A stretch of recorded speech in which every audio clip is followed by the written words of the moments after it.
Well, here you are. You're getting into your submarine, feeling a bit anxious.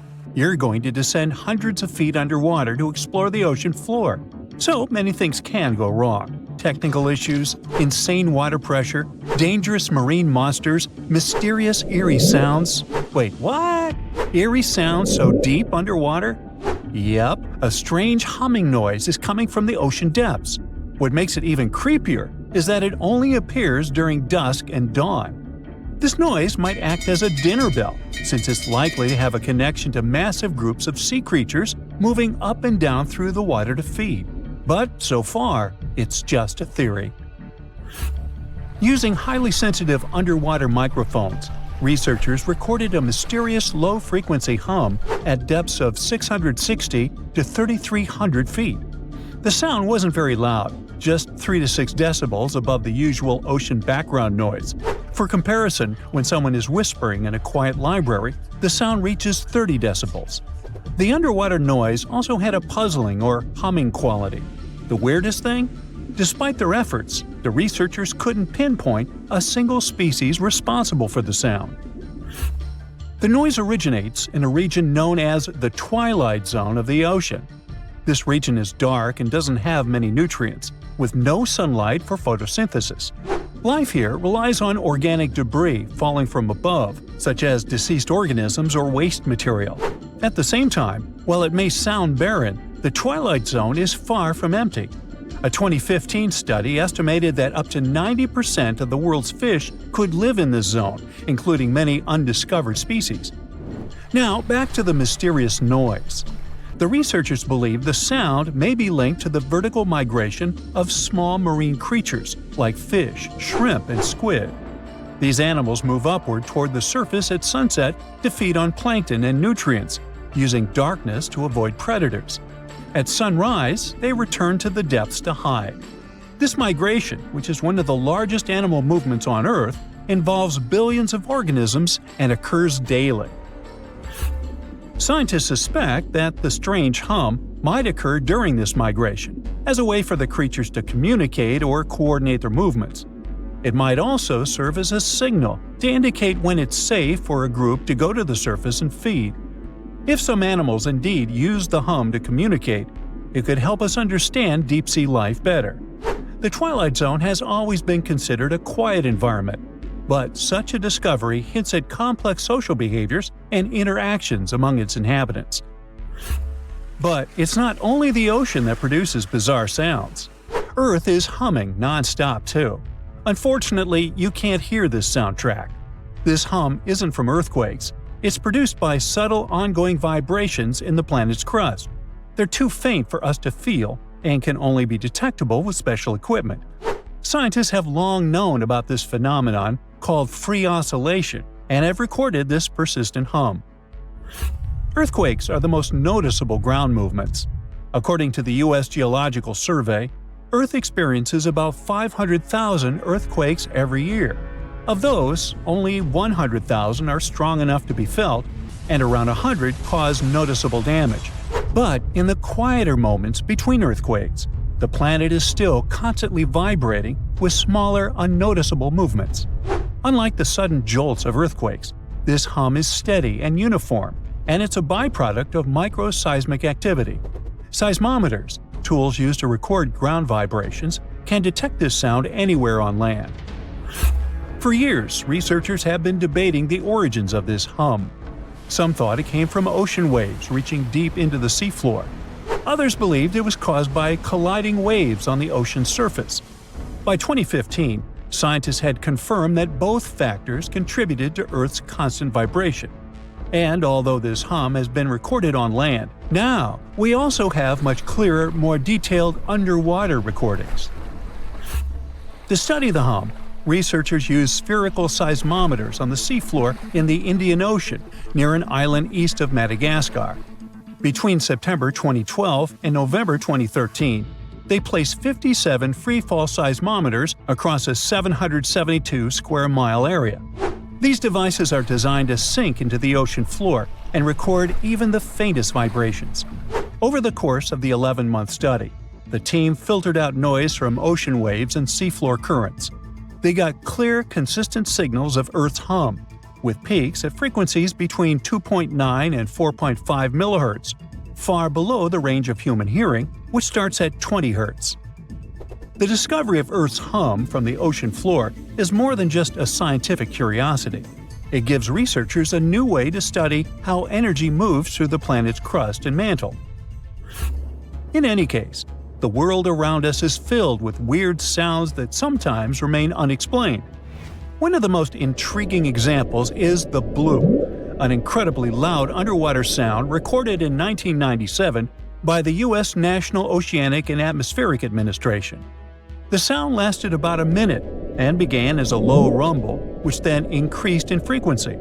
It was so loud that underwater microphones detected it across an astonishing 3,000 miles. Initially, some experts thought it was the call of a massive unknown sea creature. However, NOAA later determined that the source likely had been the calving of icebergs, when giant pieces of Antarctic glaciers had been breaking off and crashing into the sea. The sound, known as Julia, a strange cooing noise, could have been produced by an iceberg scraping along the ocean floor. Another sound, dubbed train, due to its resemblance to the sound of train wheels on a track, likely originated in Antarctica's Ross Sea. Then there is upswep, a recurring seasonal scratchy noise detected in the Pacific Ocean since 1991. Despite years of research, its exact cause remains unclear. The underwater world also has bizarre sounds that can be described as choirs of fish. Scientists studying marine life off the coast of Port Hedland in Western Australia discovered that many fish species sing in synchronized choruses at dawn and dusk, much like birds.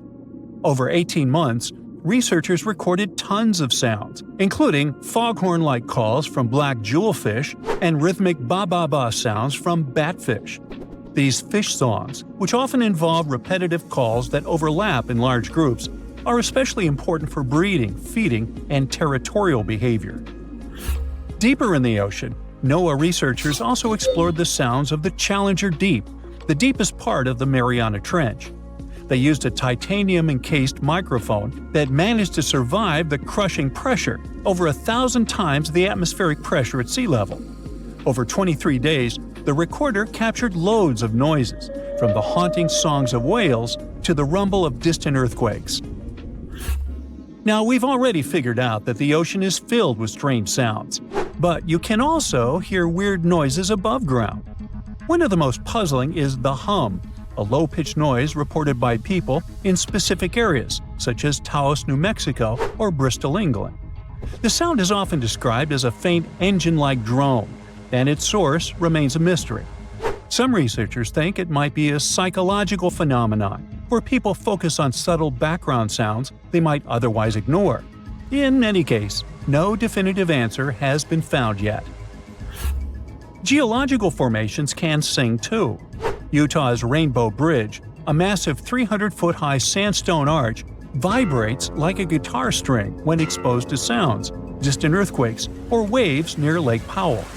Scientists have studied its frequencies to understand how such vibrations could affect the bridge's stability over time. Interestingly, visitors to the Rainbow Bridge have reported hearing faint humming sounds too. The skies also have their own eerie noises. For centuries, people in polar regions have described faint sizzling, popping, and cracking sounds, accompanying auroras. A Finnish researcher made the first known recordings of these sounds and traced their origin to electrical discharges in the lower atmosphere, about 230 feet above the ground.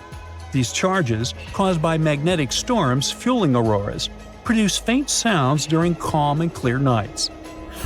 Other natural phenomena, such as icebergs grinding against the seafloor or volcanic activity on the ocean floor, produce groans, rumbles, and crackling sounds that scientists study to learn about glacial movements and underwater geological activity. I myself produced many unusual sounds and rumbles, but, that's a subject for another video, or my next annual review. It happened 66 million years ago. Hey, it could have been September. A massive asteroid slammed into Earth, bringing along chaos and devastation. The tragic aftermath of the terrifying collision led to the extinction of dinosaurs. Yes, I'm talking about the Chicxulub asteroid that left a massive crater in Mexico and changed life on Earth forever. And now, it turns out it wasn't the only cosmic rock to hit our planet during that time. Scientists have just confirmed there was another asteroid. This second space rock wasn't as big as Chicxulub, but it still packed a punch. It crashed to the ground off the coast of West Africa, smashing into the ocean and leaving a crater called the Nader crater. And tell you what, it wasn't a small splash. The impact was so powerful, it triggered a whole tsunami. It was more than 2,600 feet high, almost as high as the Burj Khalifa, the tallest man-made structure in the world. But how did we come to the conclusion that there was a second impact? Well, this researcher spotted the Nader crater in 2022. Dr. Nicholson was looking for some high-tech scans of the ocean floor when he noticed a massive 5.5-mile-wide depression under almost 1,000 feet of water. Well, he thought it could be an asteroid impact crater, but at the time, the evidence he had wasn't solid. But now, scientists have confirmed that this is the real deal. A second asteroid did hit Earth during the dinosaur extinction era. Now, let's see how they figured all this out. For one thing, there were those super high-resolution 3D seismic images. They allowed researchers to peel back layers of the ocean floor and get a crystal-clear look at the crater. It was like going from a blurry old ultrasound to the kind of 3D scans where you can see every little feature. Their findings confirm that the crater was left by an asteroid, somewhere between 1,500 to 1,640 feet wide. And it didn't just create a hole in the ground. The impact was so intense that it produced a central peak, formed escalating ridges around the crater, and even left a damage zone that stretched out for thousands of miles. Using those super detailed images, the scientists have managed to reconstruct what happened right after the asteroid hit the surface of our planet. First, it slammed into the ocean, creating an initial bowl-shaped crater. As the shockwave spread, the seabed was shaken so violently that it triggered landslides, and the soft sediment surrounding the crater collapsed inward, creating a noticeable brim. As you already know, the impact also triggered a tsunami, and it was so shockingly powerful that its waves didn't just go outward, they actually turned back towards the crater, leaving huge scars on the ocean floor. And this wasn't just one big wave. No, it was a whole series of them, a train of tsunamis smashing everything in their path. Now, this second asteroid impact is a huge deal for scientists. It's a rare opportunity to study a marine impact crater in such incredible detail. There are only about 20 confirmed marine craters in the world, and none of them have been captured with this level of precision before. Plus, this data allows scientists to test new ideas about how craters form in water. You see, unlike craters on land, marine craters are hidden under layers of sediment, which makes them tricky to study. But with this new 3D imaging, we can look at the crater in all its layers. It's like slicing into a cake to see what's inside. Dr. Nicholson and his team are now dreaming of drilling into the crater and recovering samples from deep below the ocean floor. This would allow them to measure the shock pressure during the impact and figure out what happened in the minutes, hours, and days following the collision. Of course, the Chicxulub asteroid is still the star of the show when it comes to the dinosaurs' extinction. This space traveler was giant, somewhere between 6 and 9 miles wide. It hit Earth at a devastating angle, sending vaporized rock and gas into the atmosphere. It caused an impact winter that lasted for 15 years, because all that stuff blocked out the sun and plunged Earth into darkness. Now, probably the most intriguing thing is that some experts think the Nader asteroid might have been a chunk that had broken off from Chicxulub before it hit Earth. It's still just a theory, but if true, it could mean that Earth got hit by a double whammy from space. Now, let's travel back in time to the year 1908 in Siberia. Look around. You see nothing but trees and rivers. And suddenly, a huge object, around 150 to 300 feet in diameter, dashes through the Earth's atmosphere. Is it a comet? An asteroid? Scientists aren't sure. What they do know for sure is that this intruder blew up in the sky over Tunguska, leading to one of the most powerful blasts in recorded history. It completely leveled the forest below, knocking out 80 million trees over an area of around 830 square miles. and that's an area larger than that of cities like Los Angeles or New York. The trees were literally flattened, and their trunks were stripped of branches. They were also arranged in a bizarre radial pattern around the epicenter. But what if this explosion had happened over a city? Every single building would have been destroyed, and countless lives would have been lost. Luckily, this disaster occurred in a super remote part of Siberia. The creepiest thing, though? When scientists finally reached the area years later, they found no impact crater. No wonder it led to even more mystery. The most logical explanation is that when the object went off in the sky, probably around 3 to 6 miles above the ground, it blew up before it could hit the ground, and still, it didn't stop the blast from leveling an entire forest. Fast forward to 2013 and another mind-blowing event, this time over a much more populated area, the city of Chelyabinsk. It was a regular February morning when an asteroid about 60 feet in diameter entered Earth's atmosphere, lighting up the sky. It was moving at a staggering speed of around 43,000 miles per hour. It blew up in midair, about 18 miles above the city. It was a horrific view, but luckily, the asteroid disintegrated high enough in the atmosphere without hitting the ground. If it had touched down, the city would have been in big trouble, because even though there was no direct impact, the explosion still created a shockwave that tore through the atmosphere, hitting the ground with enough force to shatter windows all over the place. The blast damaged around 7,200 buildings, but fortunately, there were no direct fatalities. Still, it was a major wake-up call. This wasn't just some far-off cosmic event like Tunguska. This asteroid exploded over a modern populated area, and the damage was very real. The good news? Scientists are getting better at spotting such objects before they get too close. Space agencies around the world, like NASA, are tracking near-Earth objects to figure out which ones could pose a risk. But as we can see from these two events, sometimes space rocks can still sneak up on us. And while the chances of a major impact are low, the stakes are really high. At the moment, there's one asteroid that NASA's keeping an eye on. It's called Bennu, and it's about the same size as the Nader impactor. Bennu is considered one of the most hazardous objects in near-Earth orbit. According to NASA, there's a small chance it could hit the Earth between the years 2178 and 2290, and the biggest risk date is September 24, 2182. But don't freak out just yet. The odds of the impact are only 1 in 2,700, but still, it's a reminder that Earth is always in the cosmic firing line. There's a mysterious island that appears and disappears like magic. Just like Schrödinger's cat, this Schrödinger's island exists and doesn't exist at the same time. Officially, it's called Sandy Island, and it once appeared in maps, but it was never there in real life. Australian scientists decided to solve the mystery once and for all by embarking on an adventure to find this elusive archipelago. But when they reached the coordinates, all they found was endless blue waves. It's like the island was playing a game of hide-and-seek with them.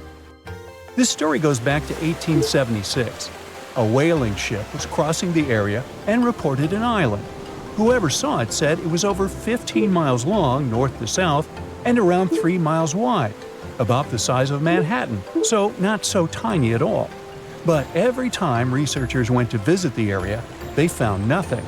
So in 1974, an official mission from New Caledonia declared that Sandy Island was simply not a thing and excluded it from all maps.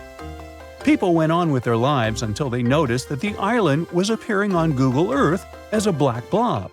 In 2012, another Australian expedition went out to check out the area to get some explanations. They had to write a eulogy for the long-lost island and explain what could have created this mess. For starters, mapping technology wasn't at its peak back in the 1900s. It was easy to get the coordinates wrong. Then there was the fact that the area is big on volcanic activities. It's likely that volcanic lava cooled down and created a raft of some kind. Let's say that the whaling ship went by, saw the volcanic raft, and thought it was land from a distance. But hey, it's just a guess. Humans have ventured far and wide across the globe, and it may have seemed at some point that we discovered each and every nook of our planet. But when Mount Lico popped up on Google Earth, Scientists were overcome with excitement. This hidden gem in northern Mozambique is no ordinary rainforest. It's nestled inside a volcano. Determined to confirm the existence of this mysterious forest, experts assembled a team of top-notch scientists and specialists from around the world. The journey to Mount Lico was no walk in the park, with a daunting vertical rock climb standing between them and the forest. But after 6 years of planning and preparation, they were ready for the challenge. Once they got there, they saw it was even better than they imagined. The place was like a perfectly tended garden. The forest sounded unique and different from other rainforests. There were some insanely huge caterpillars that looked dangerous. And they even found ancient pots and evidence of an untouched human ecosystem. Ooh! Terra incognita means unknown land. And one of the largest unknown territories being uncovered today is the land beneath Antarctica's ice sheets. Below the snowy surface, there is an entirely new world of canyons, waterways, and lakes, which are now being mapped. One can't help but wonder, is there really liquid water below Antarctica's frozen surface? Yep. Water can exist without freezing due to pressure. The liquid water is the result of Earth's warm interior, and that's how we get things such as Lake Vostok. Now, you can't see it, but Lake Vostok is right here. Located in East Antarctica, it lies beneath 2.5 miles of thick ice. This huge lake is about 4,800 square miles. Humans could only discover it with the help of some top-notch technologies like seismic soundings and ice-penetrating radars. According to these scientists, it's likely that the lake has been there for up to 15 million years. Bhutan is on the map for, among other things, being the happiest country in all of Asia. But it kept a hidden gem for all these years, one of the world's tallest unclimbed mountains, Kunkar Pansum. Bhutan is enmeshed in the glorious Himalayan mountains. That's why the climbing community was beyond excited when they discovered an untouched mountain. Imagine being the first person to climb an unexplored peak. That would probably guarantee you a spot in the Guinness World Records for sure. The mountain has been untouched because of a Bhutanese law. For locals, the mountain peak is a sacred site, shrouded in mystery and legends.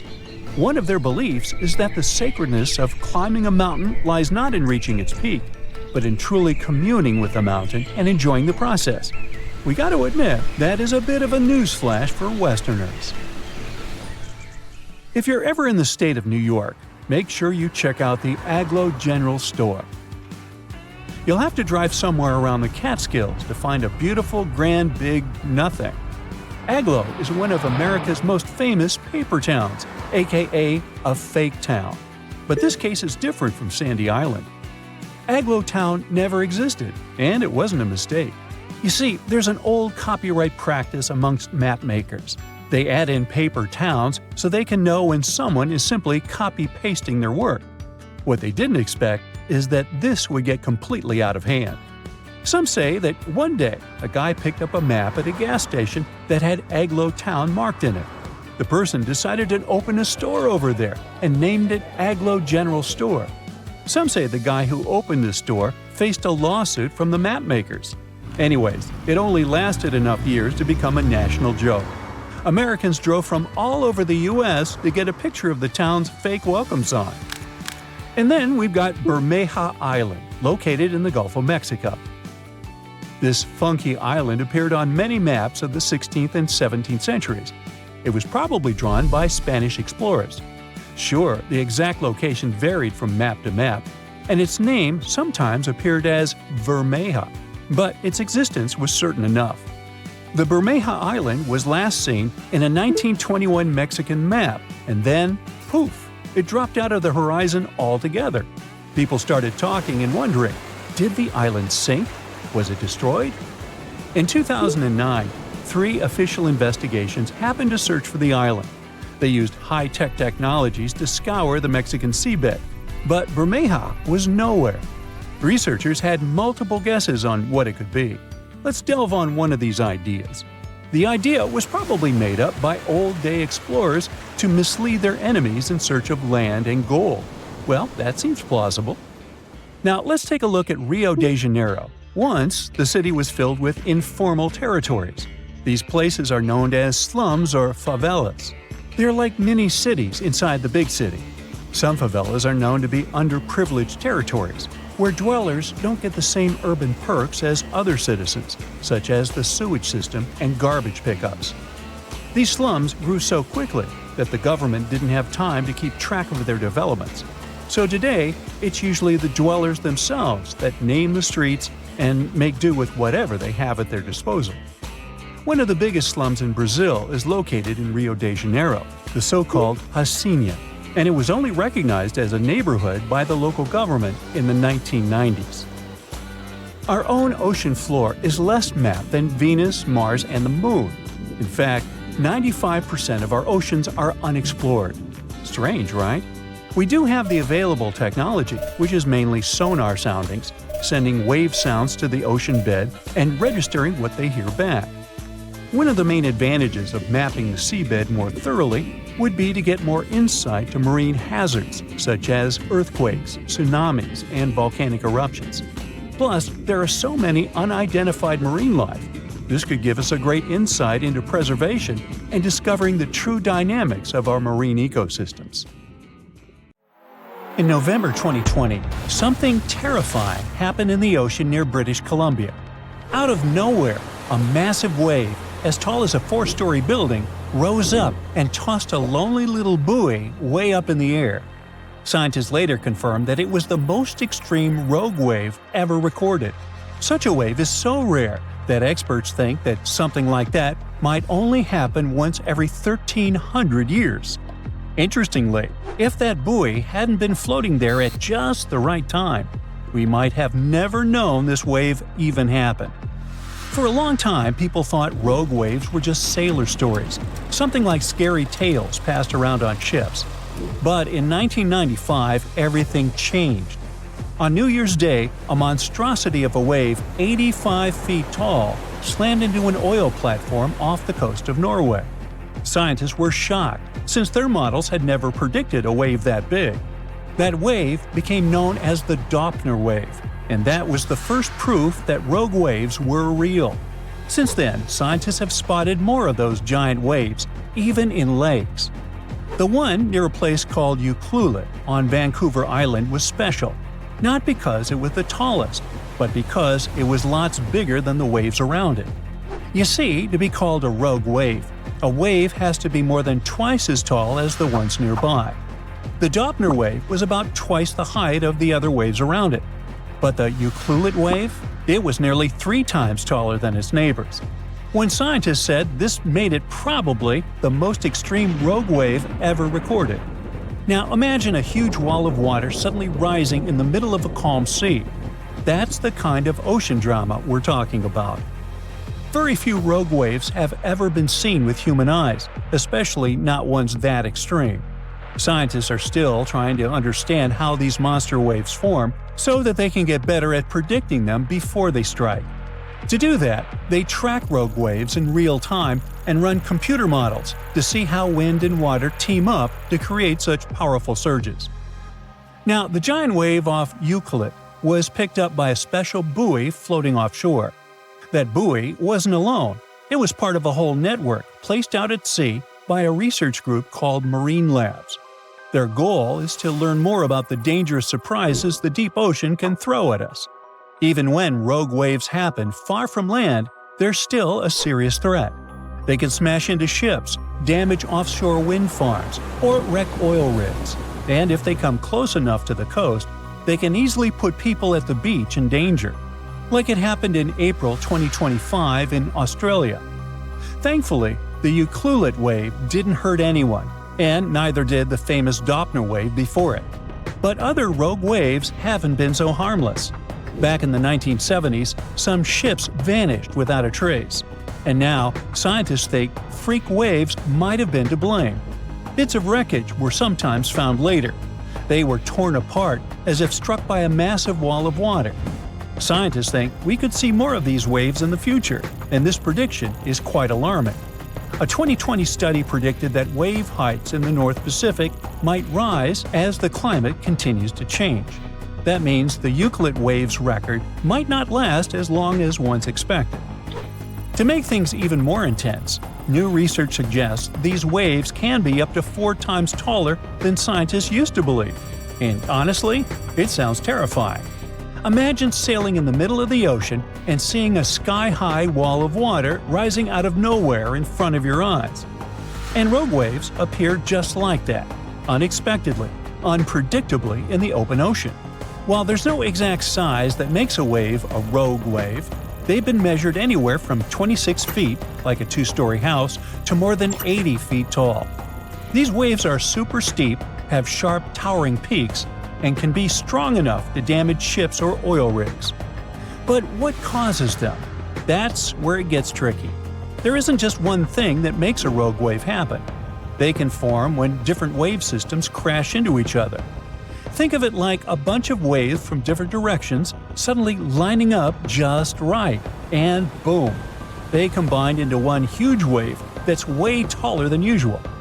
Other things can help too, like fast ocean currents, strong shifting winds, or certain underwater features like reefs or deep channels.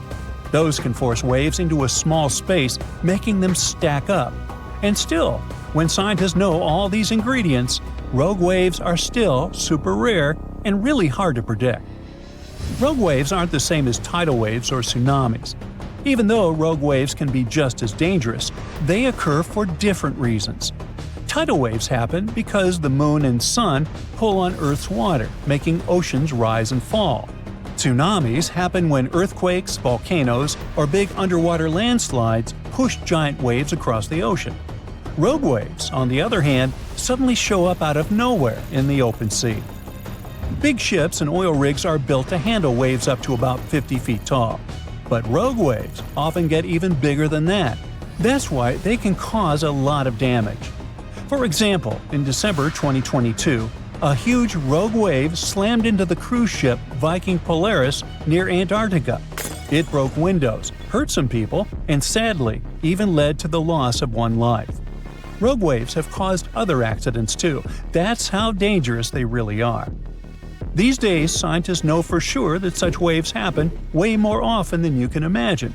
I'm talking about one rogue wave for every 10,000 normal waves. Studies also show that waves have been getting bigger over the years. Still, rogue waves are tough to predict because we don't have enough information and they come up so fast. Now, even though rogue waves occur in the oceans all around the world, some places get more of them. One is near South Africa, where a strong current called the Agulhas flows. Another is the North Atlantic Ocean, where big currents like the Gulf Stream meet. Rogue waves have also been spotted in parts of the South Atlantic, Indian, and Pacific Oceans. But even if you live far away from those places, don't relax just yet. Rogue waves can happen in big lakes too. A famous example is the SS Edmund Fitzgerald, a giant iron ore freighter that sank in Lake Superior during a storm in 1975. The lives of all 29 crew members were lost, and a rogue wave might have caused the ship to sink. And that's not the only disaster caused by a rogue wave.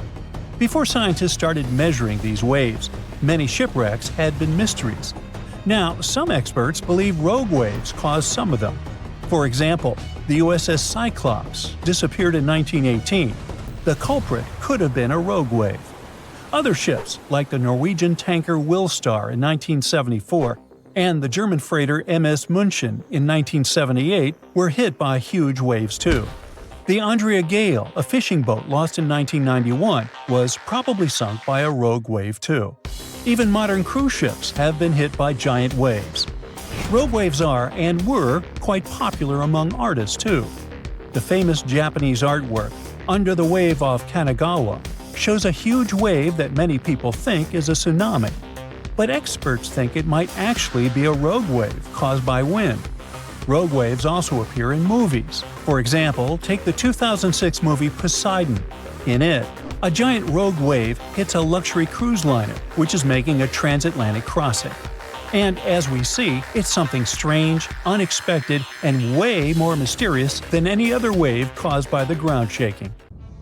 The snowpack over your head splits in two right in front of your eyes and starts tumbling down in the frozen slope to its resting place far, far below.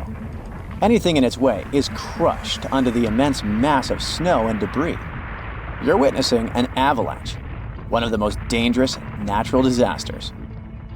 But what if I tell you about another kind of avalanche, no less blood-chilling than the mountain one?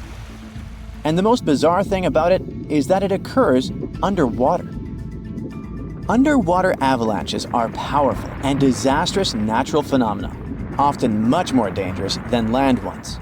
They have the potential to wreak havoc on the entire planet, leading to catastrophic consequences. The most alarming thing? They occur all the time under the surface of the ocean, impossible to see, predict, and extremely difficult to measure.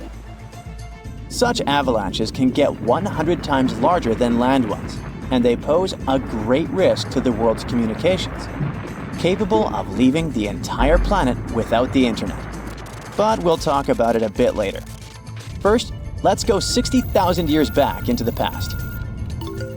We're near the northwest coast of Africa, ready to witness the colossal scale and devastating impact of a ginormous underwater avalanche. It started as a quite small underwater landslide in the Agadir Canyon. At first, it was just 0.35 cubic miles of material. But in no time, this mass increased more than 100 times in size while traveling across the Atlantic Ocean floor. As the avalanche sped up and grew, it picked up gravel, sand, rocks, and mud.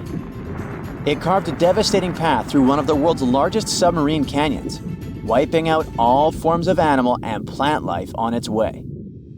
The disastrous flow was so powerful that it literally eroded a 250-mile stretch of the canyon, cutting hundreds of feet into its sides and damaging a total area of 1,740 square miles.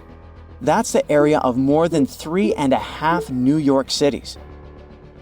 As for the force of the flow, it was so immense that it propelled massive boulders up the canyon walls to heights of up to 430 feet. Before scientists discovered the evidence of this catastrophic event, they had seriously underestimated the scale of destruction caused by submarine avalanches. By the way, these devastating catastrophes can start not only far away in the ocean, but also at estuaries. Let's go back to 14 January 2020 and see for ourselves.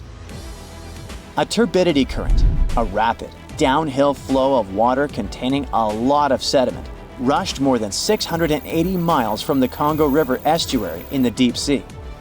This current appeared due to two factors: terrible flooding along the Congo River in late December 2019 and unusually large spring tides. This resulted in an avalanche of sand and mud. Its volume was equivalent to 1/3 of all the sediment produced annually by all the rivers in the world. This sediment avalanche accelerated, increasing in speed from 17 feet per second in the upper part of the Congo Canyon to 26 feet per second when it reached the end of the channel, almost 700 miles away from the coastline. This route made it the longest avalanche of sediment ever measured on our planet. 2 days later, the flow reached the deep ocean. The avalanche broke 2 seabed telecommunication cables, cutting internet data speeds all the way across West, Central, and South Africa. Now, before this disaster, scientists considered that measuring powerful deep-sea avalanches was impractical. But the sediment flow in the Congo Canyon could be monitored directly, finally allowing researchers to assess how major river floods connected to the deep sea. They also concluded that how often underwater avalanches occurred depended on where the observer was. Seafloor canyons that are close to river mouths can experience several tiny avalanches per year. Other systems, far from river discharges like the Agadir Canyon, can only have one monster of an avalanche every 10,000 years or so. You're likely wondering, what can trigger an avalanche under the surface of the ocean? Well, earthquakes, typhoons, high tides, river floods, and even volcanic eruptions. And due to our changing climate, such events become more and more frequent and intense. At the same time, these triggers don't mean that an avalanche is bound to happen, nor do they relate to the scale of the event. See for yourself. In 1755, a powerful earthquake hit the coast of Portugal, wiping out large parts of Lisbon. Tens of thousands of people lost their lives during that disaster, but it only triggered a tiny underwater avalanche. And in 1929, a large earthquake off the coast of Newfoundland, Canada, triggered the largest underwater avalanche ever recorded. The flow traveled at a speed of 42 miles per hour, carrying boulders, sand, and mud. It snapped 11 seabed cables on its journey downhill. The avalanche was so powerful, it produced a tsunami that claimed the lives of 28 people along the coastline. Now, submarine avalanches are totally invisible because they happen deep under the ocean surface, which makes them extremely hard to study. But we must find a way because these flows are super important. They transport sediments, nutrients, and even pollutants across the ocean floor. So, a research team from Liverpool decided to unravel this mystery. Over the last 40 years, they've collected more than 300 samples from the ocean floor. Combined with seismic and bathymetric data, which is a fancy word for ocean mapping, they managed to reconstruct a massive submarine avalanche. It was the first time an underwater avalanche of this size was mapped out. An even cooler thing, the event itself started off pretty modestly, but it quickly evolved into a colossal avalanche that grew to more than 650 feet tall. To put that into perspective, imagine a skyscraper-sized avalanche zooming from Liverpool to London, cutting a trench 100 feet deep and 9 miles wide. Then it spread out over an area bigger than the UK, covering it with several feet of sand and mud. That's like burying a whole country. These findings are actually a big deal because they show that even a small underwater landslide can turn into something massive and super destructive. But that's not the worst. Think about undersea internet cables, which are essential for global communication. There are more than 550 active seafloor cables around the world. Their combined length is a whopping 870,000 miles. That's enough to wrap around our planet 35 times. When a submarine avalanche breaks seafloor cables, the effects are usually super expensive and devastating. For example, in 2006, an earthquake in Taiwan triggered underwater avalanches that cut loads of seafloor cables connecting Southeast Asia with the rest of the world. The largest internet operator in China had a 90% loss of traffic to the USA at the peak of the event. As for Taiwan itself, it experienced between 74 to 100% loss in traffic to neighboring islands. So now you probably get why we need to learn more about this natural phenomenon. Luckily, researchers at Tulane University have found a way to study it in 3D. Previous studies only looked at submarine avalanches in 2D, which didn't give the full picture of how they actually behaved. The new research focused on how underwater flows interacted with mini basins, natural features on the ocean floor that look like shallow bowls. Despite being called mini, these bowls can be huge, up to 4 square miles. When turbidity currents flow into these mini basins, they don't just stop. No, they hit the far side and curl back around like water eddies in a stream. These swirling flows move the sediment around before it settles on the ocean floor. The size of the mini basin and the speed of the flow can change how the current behaves. If the basin is big and the current is slow, it starts to fill up with sediment. But if you crank up the flow speed or shrink the basin, the current starts to overflow, spilling over the basin. To study all this, the researchers created a mini version of a mini basin in a pool and used different speeds of flow to simulate turbidity currents. They even made their own sediment mixtures to see how different sizes of particles would behave. In the end, they managed to mimic real-life ocean conditions, but on a smaller, manageable scale. Pretty cool, huh?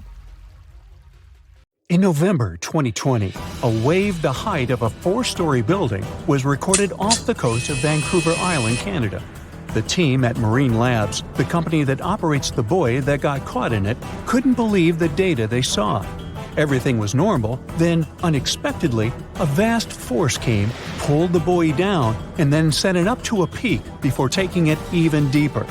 The probability for such a huge wave to form is once in 1,300 years, so they had to be sure it wasn't a technical mistake. Marine Labs sent the data to a rogue wave scientist at the University of Vancouver. They analyzed and validated the findings and shared them in February 2022. The wave officially became the most extreme rogue wave ever officially recorded, as it was 3 times the height of waves around it. Luckily, this giant didn't leave any damage, as it happened too far offshore. For centuries, rogue waves were believed to be real only in the stories of sailors. Christopher Columbus himself mentioned a rogue wave, but back then, it wasn't officially a thing. In August 1498, he was on his 3rd expedition to the Americas. As they were passing through a strait near Trinidad, a huge wave lifted the boats. They managed to survive and continue the journey, and the area is still known as the Mouths of the Dragon, named this way by Columbus. Back in 1826, a French scientist and naval officer was crossing the Indian Ocean on his ship, the Asteroid. They got caught in a terrible storm and witnessed several waves over 80 feet tall. One of them was the height of a 10-story building.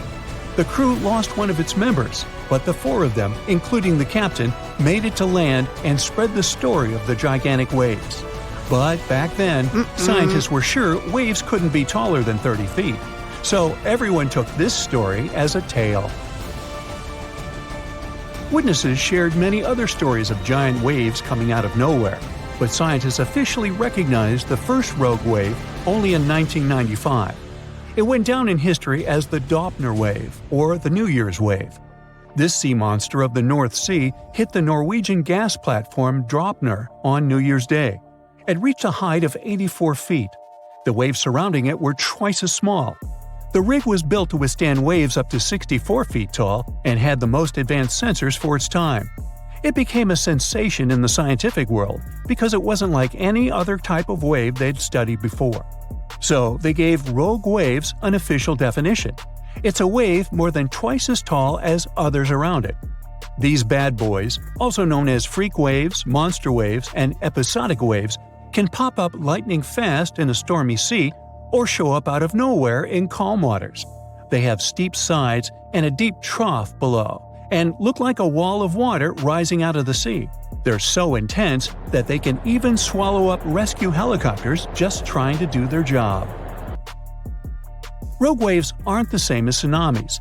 Tsunamis happen when there's a big shift in water, like an earthquake, volcanic eruption, or landslide. They mess with the entire water column. At sea, you might not even notice a tsunami cruising beneath you, but near the shore, as it hits shallow waters, those waves can shoot up to crazy heights. Rogue waves are formed at the surface level, although sometimes they can form deep below, and these are called rogue internal waves. Scientists and sailors singled out some statistics. Rogue waves more often form when wave trains run into fast ocean currents. The coast of South Africa is one good place for that. There are concerns that these water beasts may happen more often in the future because there's more energy in the atmosphere and ocean. It means larger and more frequent rogue waves and more ships lost at sea. Rogue waves aren't limited to oceans and can even occur in lakes. Lake Superior witnesses something that got the name Three Sisters. It's a series of 3 large waves, one after another. The second wave covers the ship decks before the first one is gone. The third wave jumps in and adds extra water. These 3 sisters overload the ship. There's a theory that this phenomenon took down the steamship Edmund Fitzgerald in 1975. Rogue waves are also dangerous because they form rogue holes in the water. When the wave builds up, it draws in all the water around it. So, near the base, these holes can be very deep. If the bow or stern of a ship ends up in one, the ship can instantly sink. Some oceanographers believe that rogue waves are to blame for the disappearance of ships in the notorious Bermuda Triangle in the Atlantic Ocean. Storms from several directions converge in this mysterious area, so rogue waves are more likely to gain force here. And because they can reach a height of 100 feet, They can, theoretically, bring down an airplane, not just ships. There are two main theories trying to make sense of how rogue waves happen. First up, we've got the linear addition theory. Imagine waves cruising through the ocean at their own speeds. Now, when these waves cross paths, they team up and become stronger, cooking up a rogue wave. Then there's the nonlinear focusing theory. It says waves like to roll in groups, and when they spend time together, they share some energy. Sometimes, this energy exchange turns into a rogue wave. To predict the formation of these freaky waves, scientists would need an innovative radar system to keep a constant eye on the waves near a boat. They'd collect all the data and toss it into a fancy math model that paints a real-time picture of what the ocean surface looks like at that very moment. This model would need to do new calculations of the surface situation every 5 minutes. It would let the crew know if there were any extreme waves coming up in the next several minutes. Such a system doesn't exist yet, but as scientists measure more rogue waves, mathematicians may find a way to alert us of the upcoming rogue waves rising out of the water. Sometimes you can hear the term sneaker wave as a synonym for rogue waves, but oceanographers claim there's a difference. Rogue waves occur mostly in the ocean, and sneaker waves build up at the shore. They're also known as king waves and sleeper waves, and they roll up much faster than usual waves when they approach the beach. They always appear without warning after smaller waves and can be powerful. They can carry swimmers further away into the ocean. But the worst part is, they can also sweep you off your feet and into the water when you're casually strolling on a jetty or the beach, or on an outcropping nearby. Oregon State University researchers found that sneaker waves form in offshore storms that carry wind energy to the ocean surface. With all that energy, several waves unite and overlap into one beast that stands higher and goes further ashore than a regular wave. Another thing that makes them more dangerous is that, just like rogue waves, they're hard to predict. Fishers, surfers, and others who spend a lot of time by the water normally know when and what to escape when it comes to big waves. With sneaker waves, that logic doesn't work. There is no set time of the year when they're more active either, but putting together some data shows you're more likely to experience one of those somewhere between April and October, and the peak would be in October and November. Sneaker waves carry huge amounts of water, sand, and gravel. Those can fill up your shoes in a matter of seconds and sweep you off your feet if you're unlucky enough to be ashore at that moment. These sea monsters also have the power to move huge logs, which carries another hazard. A Portuguese archaeologist just discovered a bunch of sunken ships filled with gold, including a Spanish galleon with 22 tons of gold and silver. This much gold today is worth about $2 billion, and this is the money from one ship alone. Archaeologist Alexandre Monteiro made this discovery almost by accident. He was studying some documents when he found some information about a ship that went missing in 1615, and he decided he wanted to find it. After many years, Alexandre found not just this specific ship. He actually discovered 8,620 shipwrecks in the waters of Portugal alone. Out of this number, 250 are gold-filled shipwrecks, a discovery that would make any Jack Sparrow shake in his boots. Most of these ships went down for boring reasons like the weather, but sometimes they were destroyed in battles, which may or may not have been super epic. They were carrying gold and other treasures from the New World to Europe. And of course, everyone wanted a share. Alexandre had been studying historical shipwrecks for 30 years now, so he has discovered many ships that went down in somewhat glorious ways. In 1816, for example, a ship of one of the richest men in Portugal sank in Australia, with an insane amount of 66,000 silver coins. This was the first ship from Portugal to ever plunge in the waters of Australia. The bad news is that these ancient sunken vessels, filled with riches and epic stories, are not so easy to reach. They're deep down in the ocean and covered by sand. You could still try, but that would be stealing part of a country's history. And you wouldn't want to be that person, would you? Naturally, Portugal was not the only country that explored the seas back then. the coast of Europe is packed with sunken ships filled with gold. In fact, there are about 1 million historical shipwrecks underwater right now, and the treasures abandoned under the sea might be worth around $60 billion. It's an insane amount of money, but let me tell you that these gold-filled sunken ships aren't really worth the hassle. There are many stories of maritime treasure discoveries that turned into insane lawsuits and even long jail time. Our first story starts in 1746, when a violent storm crashed a ship called Prince de Conti near an island in Brittany. The ship was filled with tea, ceramics, and 100 gold ingots.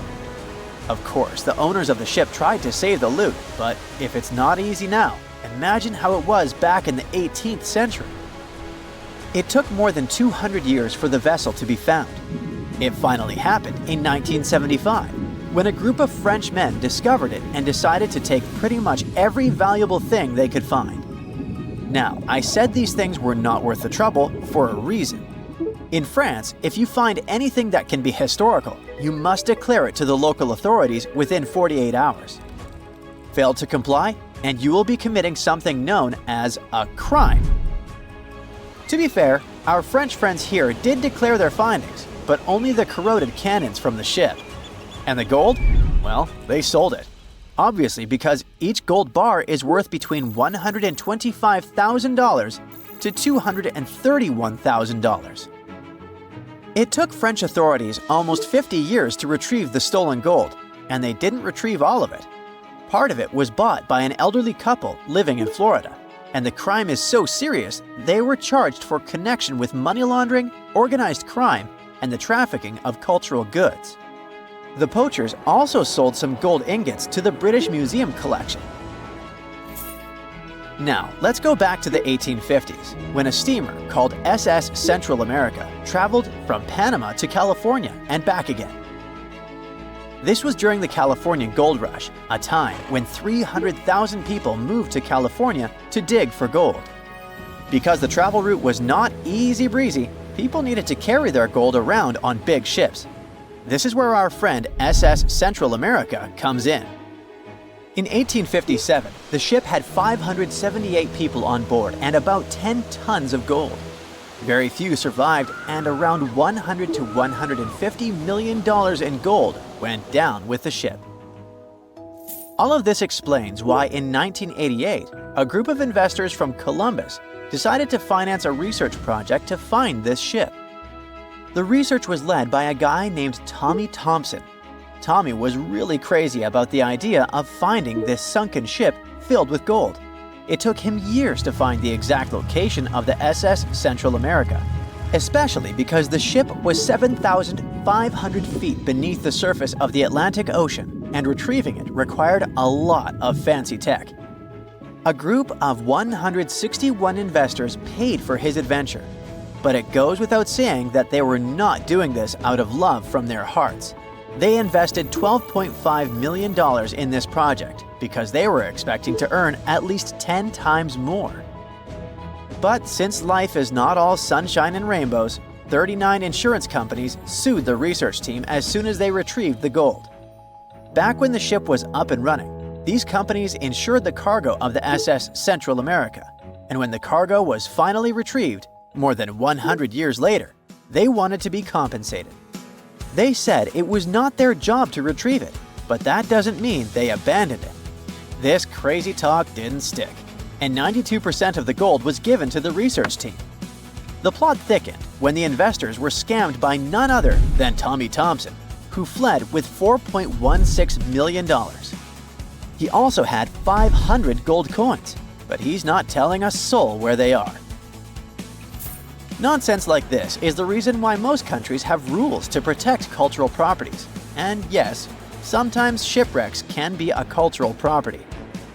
Obviously, there are many maritime treasure discoveries that happen without breaking any laws.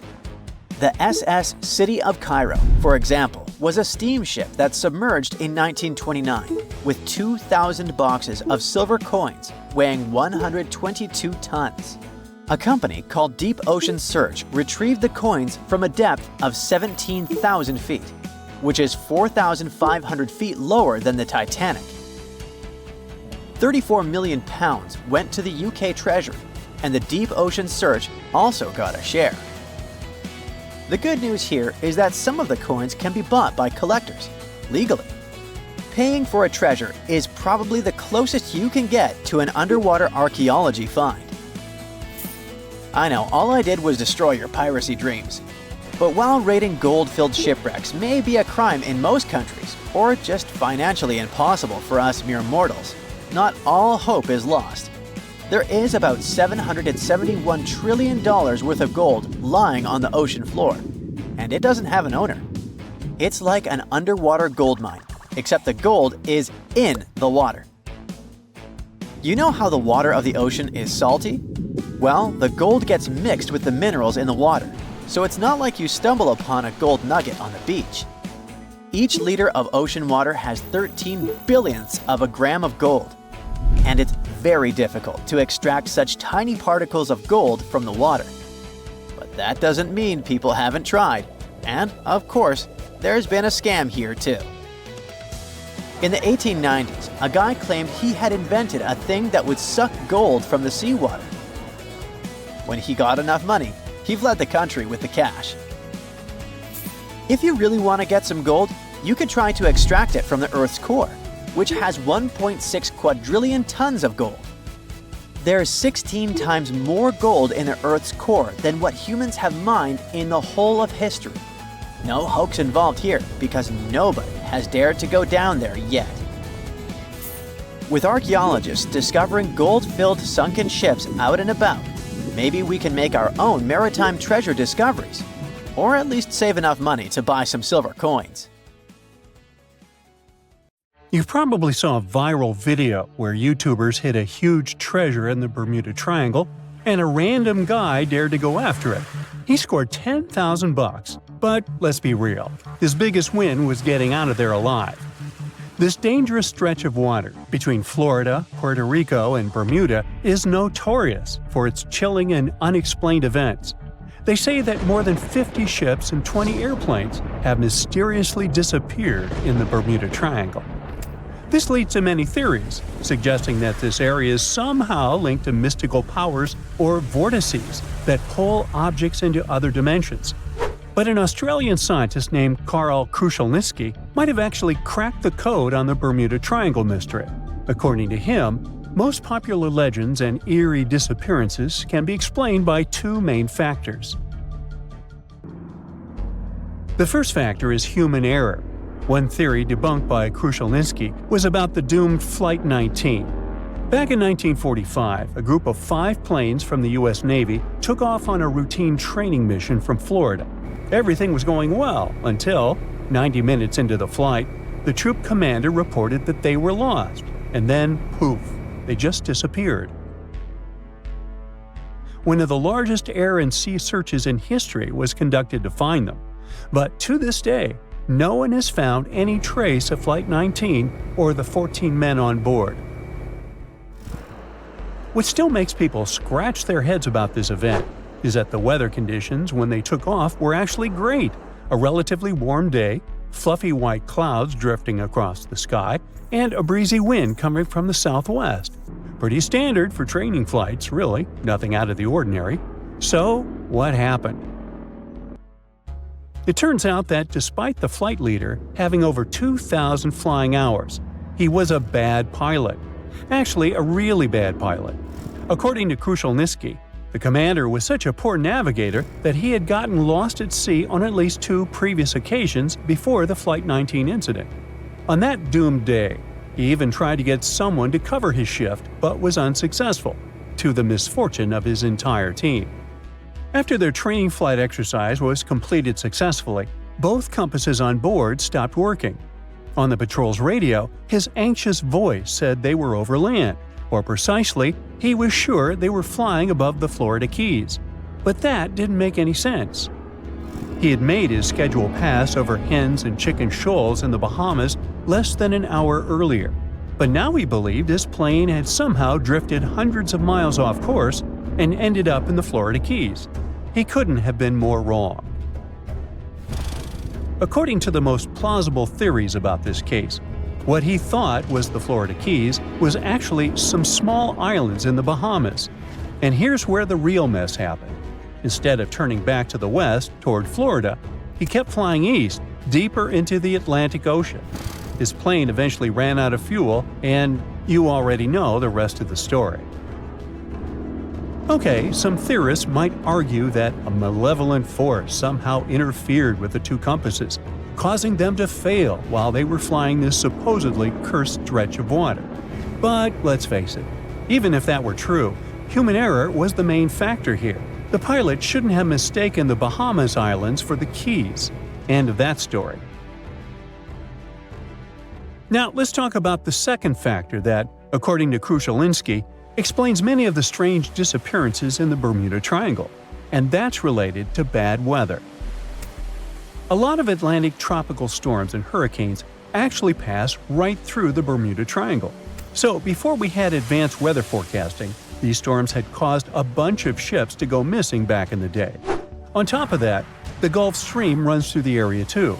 That's a super strong ocean current that can make the weather change quickly and sometimes pretty dramatically. So, when you think about it, natural factors like these could explain many, if not most, of the disappearances. Take the USS Cyclops, for example. Back in 1918, this massive 500-foot cargo ship, carrying about 11,000 tons of manganese, just disappeared without a trace. It was sailing from the West Indies to Baltimore, with 309 people on board. What makes this event extra eerie is that not a single distress signal was sent. Over 100 years later, we still have no idea what happened to it. No wreckage has ever been found. Of course, people have come up with all kinds of theories about the USS Cyclops. One popular idea is that it ran into a sudden, violent storm. With all that heavy manganese on board, it might have capsized and sunk really fast. Others speculate about underwater events, like landslides or even a rogue wave. Now, this is not such a crazy theory if you think about it. According to Krushelinski, the Bermuda Triangle isn't just a bad weather zone. It is about the raw power of the ocean itself. The ocean floor there is way deeper than most people realize, going down nearly 30,000 feet. That's basically like Mount Everest in reverse. When the ocean water gets that deep, it tends to hide things, making it the perfect place for ships and planes to just disappear without a trace. The expert confirms that there is also a tiny chance that even stranger events could be happening beneath the waves of the Bermuda Triangle, and that is related to methane clathrate. This is a fancy name for an ice-like compound that forms underwater or in really cold places with methane gas trapped inside. Sometimes these structures can break free, creating bubbles on the surface, and this bubble shower can be fatal, at least for ships. Some experiments done with model ships showed that if enough bubbles rise up, the water's density drops, and this can mess with the ship's ability to float. If a large number of bubbles come up and cover a large area quickly, the ship could lose enough buoyancy to sink or tip over. But to be fair, the chances of something like that happening are very remote. So, human error and bad weather. Those are the two factors that likely explain all the mysteries surrounding this so-called malevolent stretch of water. But the truth is, the Bermuda Triangle isn't all that special. Although this region is very popular, there are no official maps that clearly outline its exact boundaries and say, look, here, precisely, is the Bermuda Triangle. And that is part of the problem. Disappearances and unexplained events that happen far from the actual region end up being lumped into the Bermuda Triangle's list of unexplained mysteries, like the Mary Celeste's fate. In 1872, this ship was found completely intact, but with no sign of the captain, his family, or the crew. People thought, okay, creepy fact, ghost ship, so it must be related to the Bermuda Triangle. But one thing doesn't add up. The Mary Celeste was abandoned about 400 miles east of the Azores, so we're talking about a completely different part of the Atlantic. By this time, the triangle has morphed into a trapezoid to cover that huge chunk of the North Atlantic. What I'm trying to say here is that once people start believing in a danger zone, Confirmation bias takes over.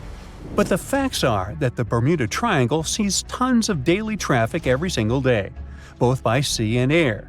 And according to experts, the number of incidents that happen there is pretty much the same as anywhere else in the world, percentage-wise. Some years the number is a bit higher, some years lower, but it averages out the same. With that in mind, it seems like it's time for us to finally move on from wild theories involving the Bermuda Triangle. Well, at least until the next bizarre disappearance comes along.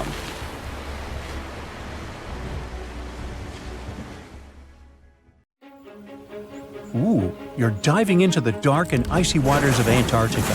The eerie blue darkness is enveloping you, reminiscent of the vast expanse of open space. In these depths, where you least expect to encounter any living creature, you suddenly hear a loud, strange sound.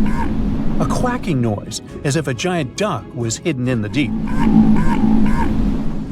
In 1960, researchers first recorded this sound and named it bioduck. Clever. For decades, they tried to unravel the mystery of its source. Was it a giant kraken? An extraterrestrial spaceship that had crashed into the ocean? A mysterious sea monster? Or perhaps an enormous duck?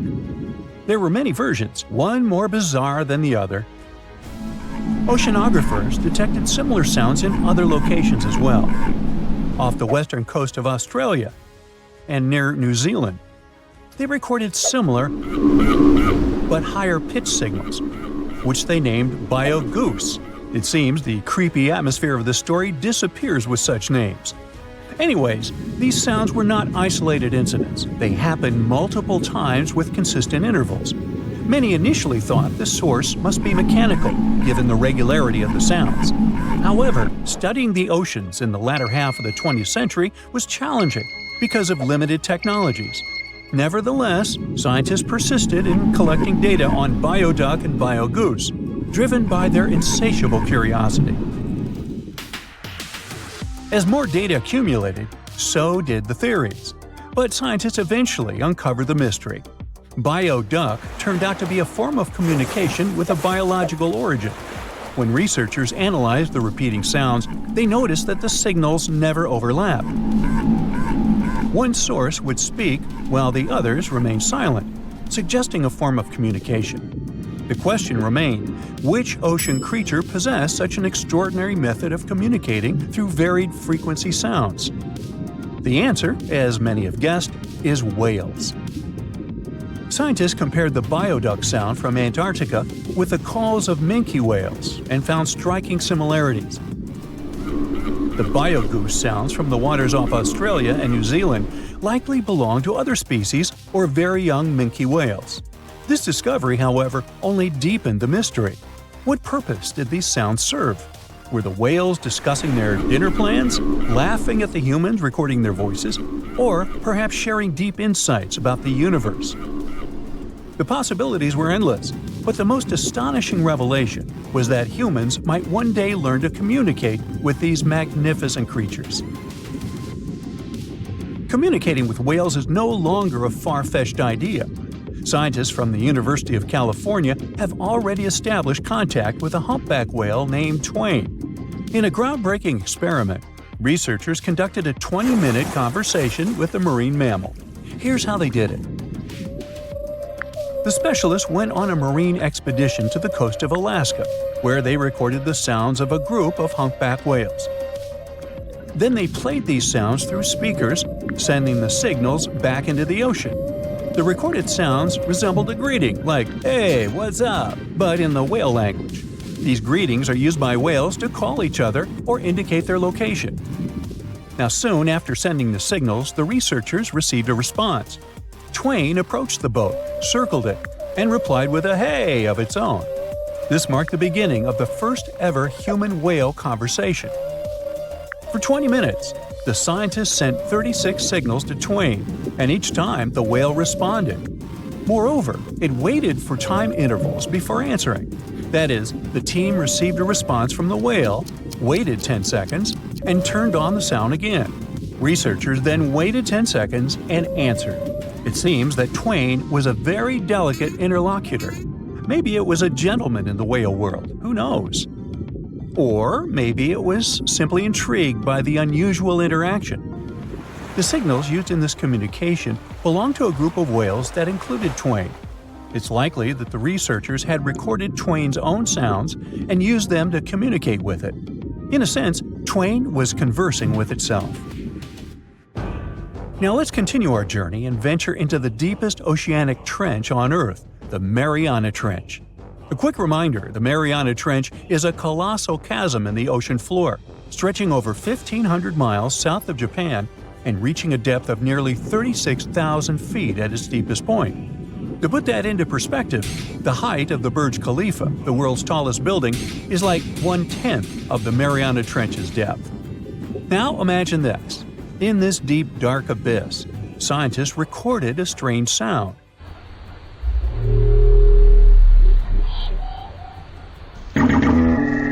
Unlike bioduck, this sound resembled something from a science fiction movie, a low rumble, followed by a metallic ping, reminiscent of the sounds made by spaceships in sci-fi movies. Researchers named this mysterious phenomenon biotwang noises. Scientists first detected this strange sound in 2014 during an acoustic survey of the Mariana Trench, and they quickly identified its source: whales, specifically Bride's whales. Using artificial intelligence, researchers analyzed around 200,000 hours of audio recordings from the ocean and found matches with a group of Bride's whales. Like other animals, these whales use sounds as a form of communication. Now, did you know what else was found at the bottom of the Mariana Trench? A plastic bottle. It's unlikely it was done by a kraken or a whale or some type of monster. Everything is simpler here. The bottle ended up there because of a human. But that's a topic for another video. Okay, let's deal with one more sound. No whales this time, just a mysterious sound in the loneliest place on Earth. This place is called Point Nemo, and that's why it's so lonely. Located in the South Pacific Ocean, Point Nemo is the most remote spot from any land. The nearest island is 1,450 nautical miles away. It's about the same long distance from land in all other directions. Moreover, here, there's almost no marine life, since few water currents reach this spot, and therefore few nutrients are supplied. In a sense, it's a water desert. And so, in 1997, oceanographers recorded a very strange and frightening sound coming from the depths in the area of Point Nemo.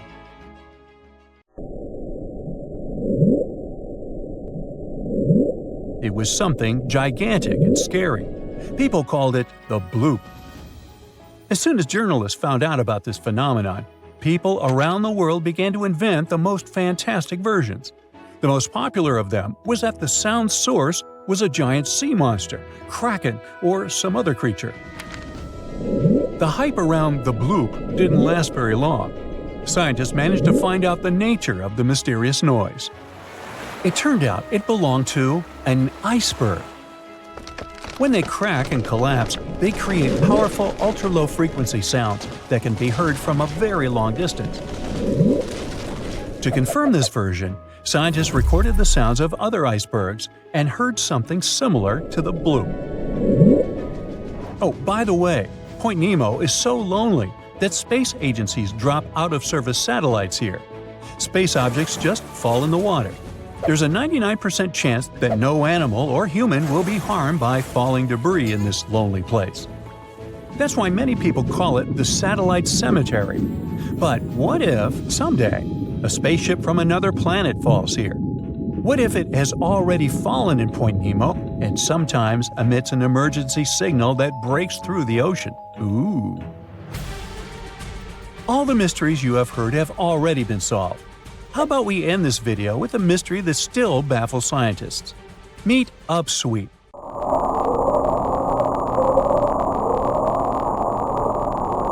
One of the most mysterious sounds ever recorded in the ocean. It's not just noise, it's a series of short ascending tones repeated at intervals of several seconds. It was first discovered in 1991 using hydrophones installed in the Pacific Ocean. At first, Oceanographers suggested that upsweep could be associated with volcanic activity or underwater earthquakes. But the seasonal nature of the sound and its intensity change depending on the time of year, which rules out these versions. People began to consider hypotheses related to the biological life of the ocean. They studied the migration routes of marine animals and their behavior at different times of the year. However, despite all efforts, the sound source has not been identified. Some studies suggest that upsweep may be associated with certain species of fish or other marine animals that make sounds for communication or navigation, but no one has been able to prove it. Many terrifying animals live deep beyond the waves, like this vampire squid living 3,000 feet below the surface in almost complete darkness. This animal has a cloak, like a vampire's. That's why it's called the vampire squid. Deep down at the bottom, it can't use ink to defend itself. So this animal has developed an unusual tactic. It glows slightly to scare away predators. If this tactic fails, the vampire squid can turn its body inside out, revealing tiny spikes. When you translate its scientific name, Vampiroteuthis infernalis, it literally means vampire squid from the nether. Despite its terrifying looks, it's a harmless ocean animal. This previous creature was not from space, but this object definitely is. Before Elon Musk found a way to reuse rockets, NASA would simply drop old ones after launching astronauts into space, most of the time in the ocean or deserts. In 2012, Jeff Bezos launched a mission to find the Apollo 11 rocket. They found it by using sonar, but it was in terrible condition. It was sitting on the bottom of the ocean, not far from the predicted site. They were able to rescue the engine and reconstruct two of them. The most famous lost city is Atlantis, but sadly, we still haven't discovered it. However, Heraklion was also just a myth until one British pilot saw something that looked like a city while flying over the Mediterranean Sea. He reported it, and 60 years later, a group of divers went there. They were shocked when they found an entire city underwater. It was loaded with artifacts that could tell us a lot about the history of the place.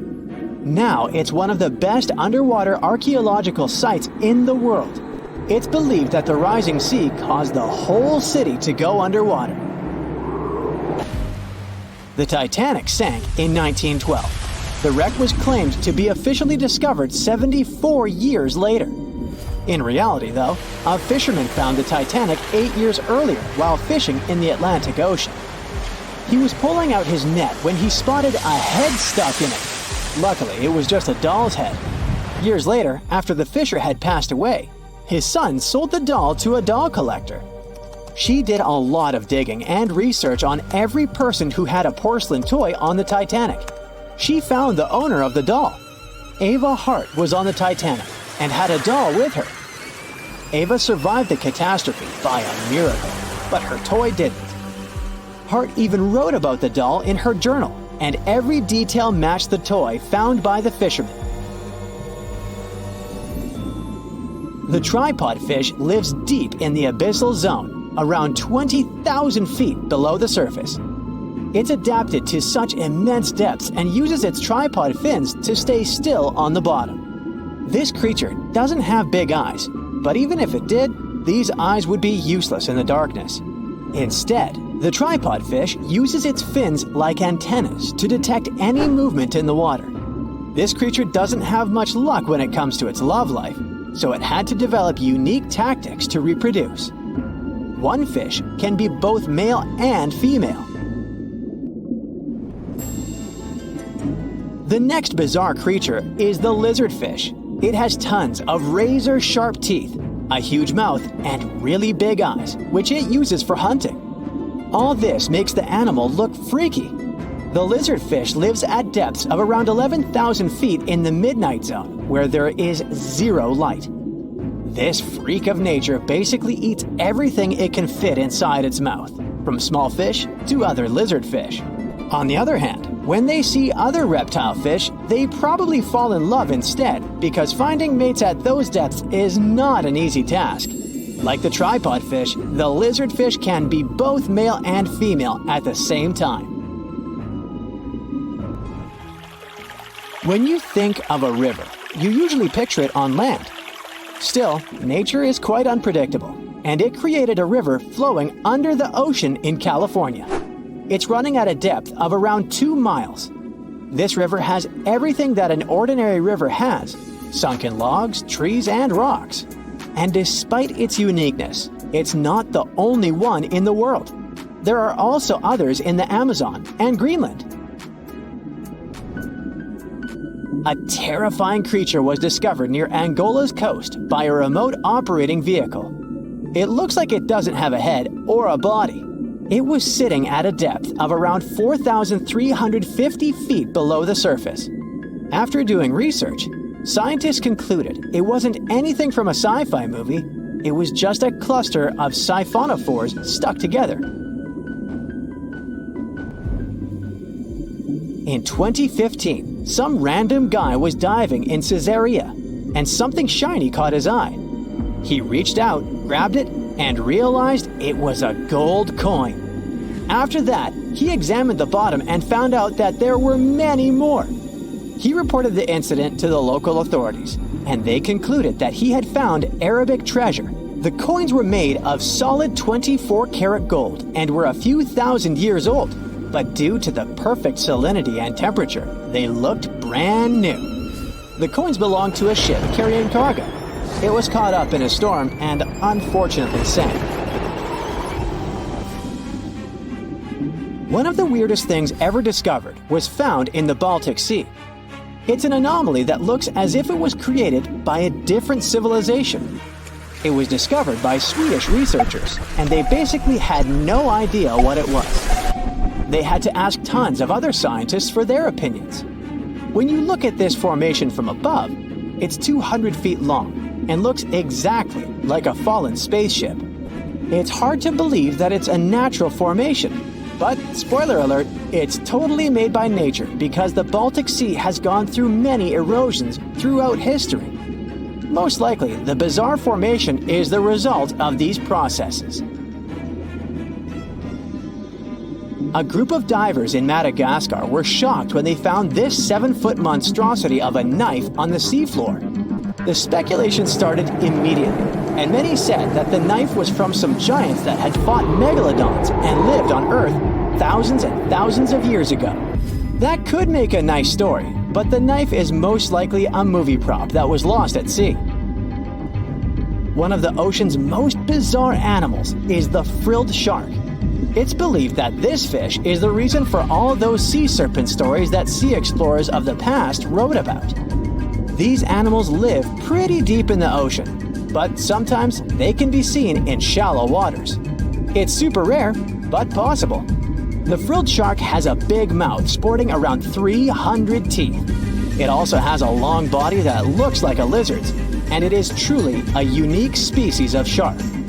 Its prey can be half of its size because this shark's stomach is like that of a snake, and it can swallow huge fish or crustaceans.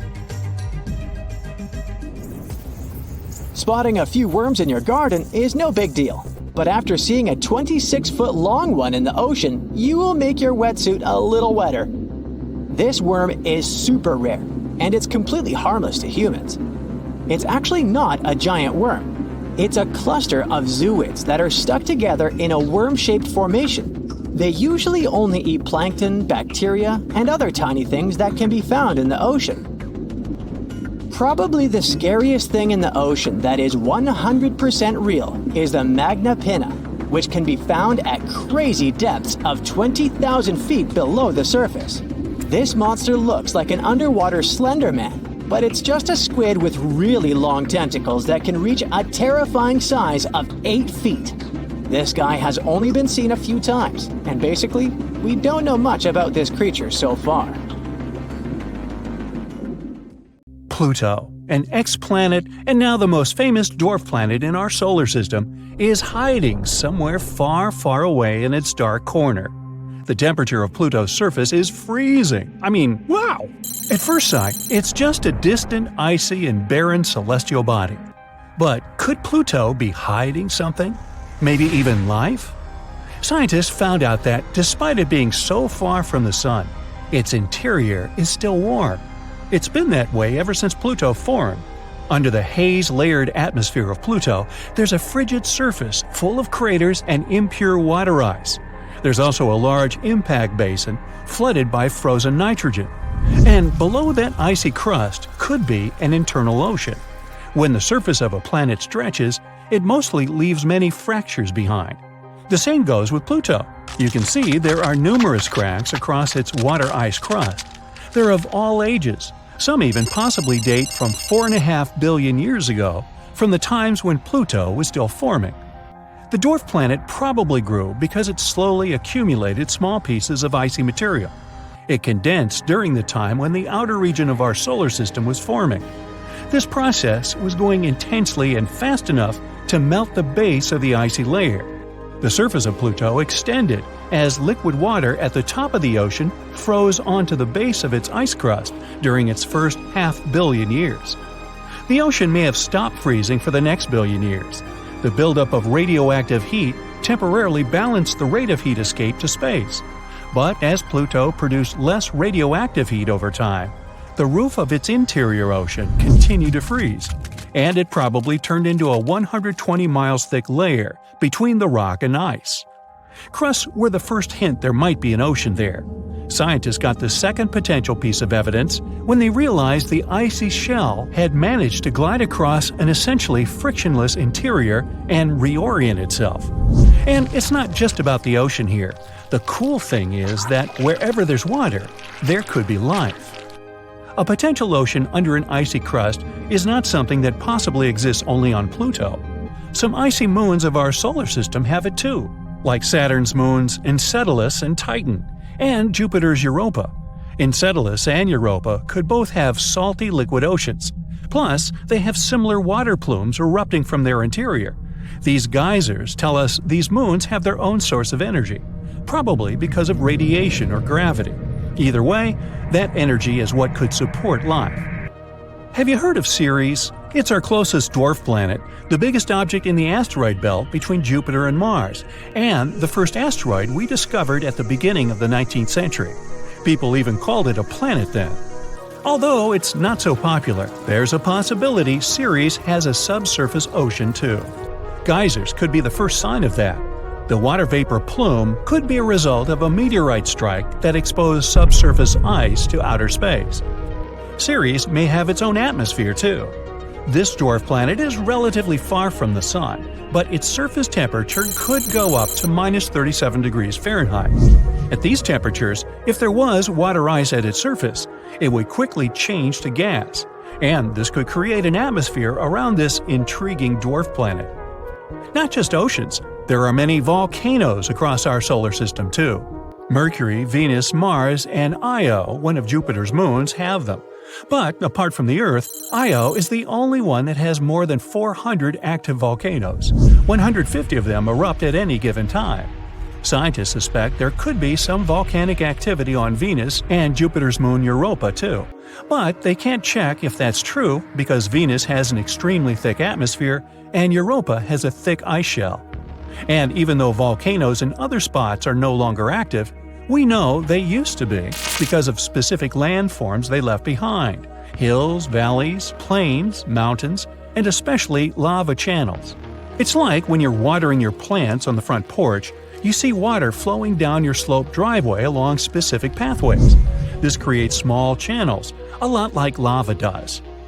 Our moon may have also had active volcanoes back in the age when dinosaurs were still roaming around. If they had had telescopes, they might have seen something spectacular: lava fiercely oozing from the surface of the moon. Astronauts took images of Ina, an unusual volcanic deposit on the moon, and there are 70 similar patches in the volcanic plains they found on the side of the moon that faces our planet. Some of them are over 1 billion years old, but some could have been formed less than 100 million years ago, and dinosaurs went extinct 66 million years ago. Speaking of dinosaur extinction, could Jupiter have been the main culprit for that? No one knows where this space rock that hit our home planet 66 million years ago came from, especially with such force.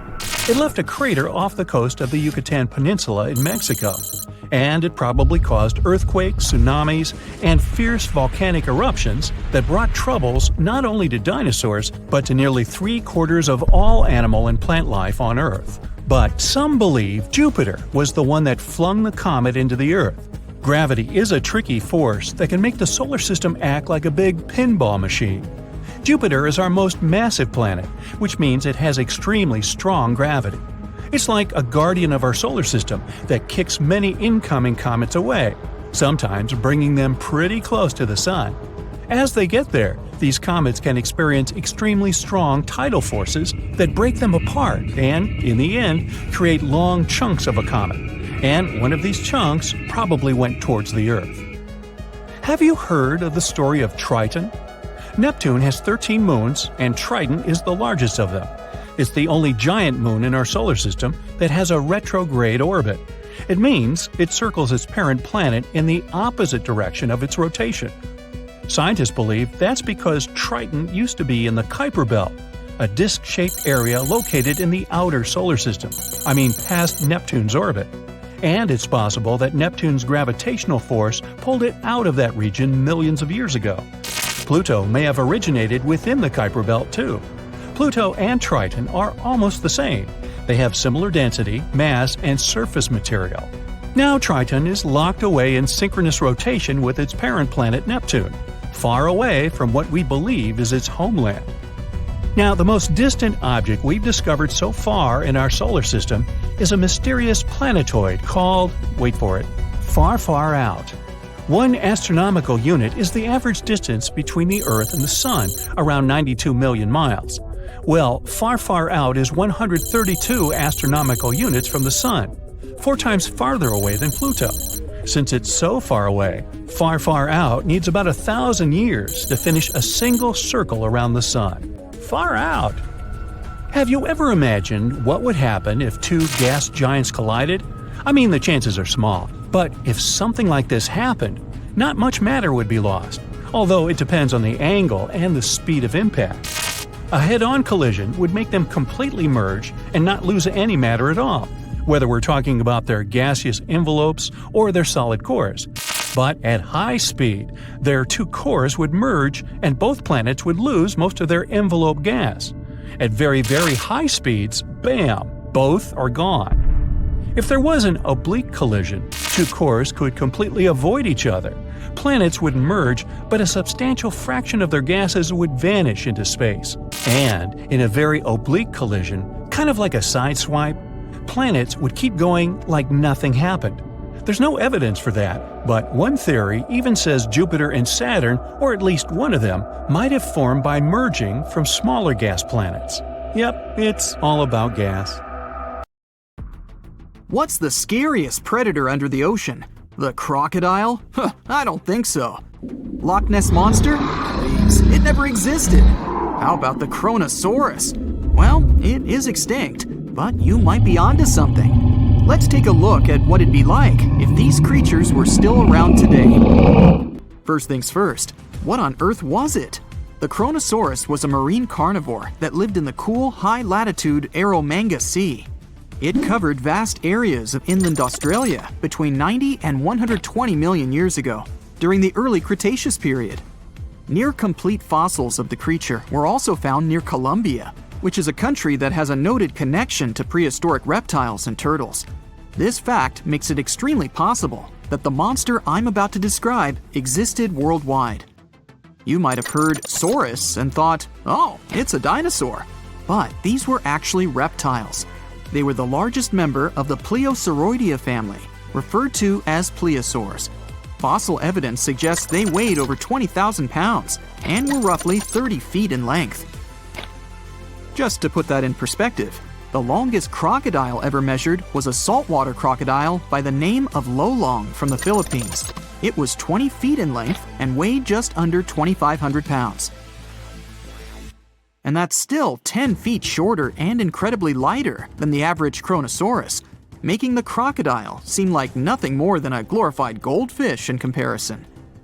Despite its terrifying length, the most physically daunting feature of the Chronosaurus was its head. Its skull was about 8 feet long, which was actually proportionally large given the size of its body length. Anything that was unfortunate enough to end up inside the Chronosaurus's mouth may have been given false hope. After all, the teeth of the beast weren't actually that sharp. On second thought, I take that back. I wouldn't feel confident around a toothless snake, let alone being inside the mouth of this monster. But it's true that the Chronosaurus's teeth weren't sharp, especially when compared to other carnivorous reptiles, such as crocodiles and alligators. The teeth of this prehistoric sea creature were instead conical. This means that they were cone-like in shape. Unfortunately, this lack of sharpness didn't make them less dangerous. The teeth were enormous and could be up to 12 inches long from the crown tips to the bottom of the roots. This obviously meant that the Chronosaurus had an extremely powerful bite. It was estimated to be up to 30,000 newtons, which is almost twice as powerful as the bite of a large saltwater crocodile. Because of the bluntness of their teeth, they weren't suited for twisting their prey once in their grasp. But the size and shape of the teeth made them perfect for simple open and shut biting. They would have had no problem crushing hard objects such as the toughest of shells any sea turtle could offer. Just like crocodiles, the Chronosaurus is believed to have had a short neck. This may have been an adaptation to allow the beast to successfully catch small, evasive animals. Their body, in general, was fusiform and streamlined. This means it was narrowed at both ends and had very little resistance to the flow of water. The Chronosaurus was also equipped with 4 paddle-like limbs. The hind limbs were larger than the front ones. They could span approximately 7 feet in diameter. All in all, this set the Chronosaurus up to effortlessly propel itself through the waters and be an ultimate predator. Predator X, if you will? That's the name that was given to the fossil of a creature discovered near Svalbard, a Norwegian island group, in 2009. The fossil was identified as a 50-foot-long, 100,000-pound monster with a bite force of 33,000 pounds per square inch. This might be the highest bite force of any known animal. Although Predator X is yet to be classified as any specific type of animal, it was definitely a plesiosaur like the Chronosaurus. And even if it wasn't Predator X, the Chronosaurus was still most definitely a ferocious titan when it roamed Earth's oceans. The Chronosaurus actually got its name from the Greek mythological figure of Cronus, the father of Zeus. Cronus was viewed as a titan from a generation of super powerful beings. So what was it that the Chronosaurus, this terrifying monster, actually feasted on to satisfy its appetite? This creature was known to eat sea turtles, squid, and other larger marine reptiles of that time, such as elasmosaurids and ichthyosaurs. This suggests that if crocodiles existed in the realms of the Chronosaurus, they too might have turned into lunch for the beast. There's evidence from the fossil remains of the Chronosaurus that suggests that they also feasted on sharks, which I know is a disappointment to those of you who view that beast as the king of the ocean. Not when the Chronosaurus was around, my friend. In any case, grounding all kinds of food into small pieces to help digest them would have been difficult without small teeth. This explains the presence of rounded stones found in many of the remains of these sea creatures. Researchers believe these stones may have been swallowed to control buoyancy or to help process food. It's also entirely possible they were accidentally swallowed while feeding on other animals from the seafloor. As if the Chronosaurus even needed to be a meanie with its already existing power and size, there's also evidence to suggest that it indeed might have been. It turns out that after using all its impressive attributes to catch its dinner, the Chronosaurus first liked to play with its food, like a cat does with a mouse. I guess since the hunt was so easy for them, they needed to get their fun from somewhere else. Well, I think now you should have a good idea about these creatures. So let's ask ourselves what it would be like if they were still around today. And by the way, why aren't they? Well, the Chronosaurus was completely finished off by the same KT meteor that took out the dinosaurs 66 million years ago. But even before this catastrophic event, they were coming under increased pressure from an even bigger and more vicious family of carnivorous marine reptiles known as mosasaurs. You can't always be a top dog, I guess, or rather, top marine reptile. But what if this never happened, and they were still roaming Earth? Well, this might be obvious, but can you imagine what kind of impact that would have on sea tourism? Based on the impact that famous movies about sharks and killer whales had, what do you think the presence of a Chronosaurus in the ocean would do to beaches? The very creature that would eat sharks and whales for breakfast. Beaches would certainly become a great place to go for a quiet walk, because nobody else would even be there. And what about such activities as boating, surfing, and scuba diving? You think anyone would dare try them, knowing that this 30-foot beast could be lurking beneath them? Let's give humans some credit and assume most of them wouldn't. This would cripple the global sea tourism industry, which is responsible for earning roughly $143 billion every year. Just to make sure this shocking point hits home, the most expensive yacht to ever roam the ocean was called the History Supreme. Its master bedroom was believed to have a statue made of T-Rex's bone and a wall made of meteorite rocks, as well as a 24-karat gold panoramic wall aquarium. Anyway, this yacht was worth nearly $5 billion, meaning you could buy 38 of them with the money lost and potential damages to sea tourism caused by the Chronosaurus. I'm sure that the yacht's owner was happy the beast never made an appearance in their luxurious aquarium.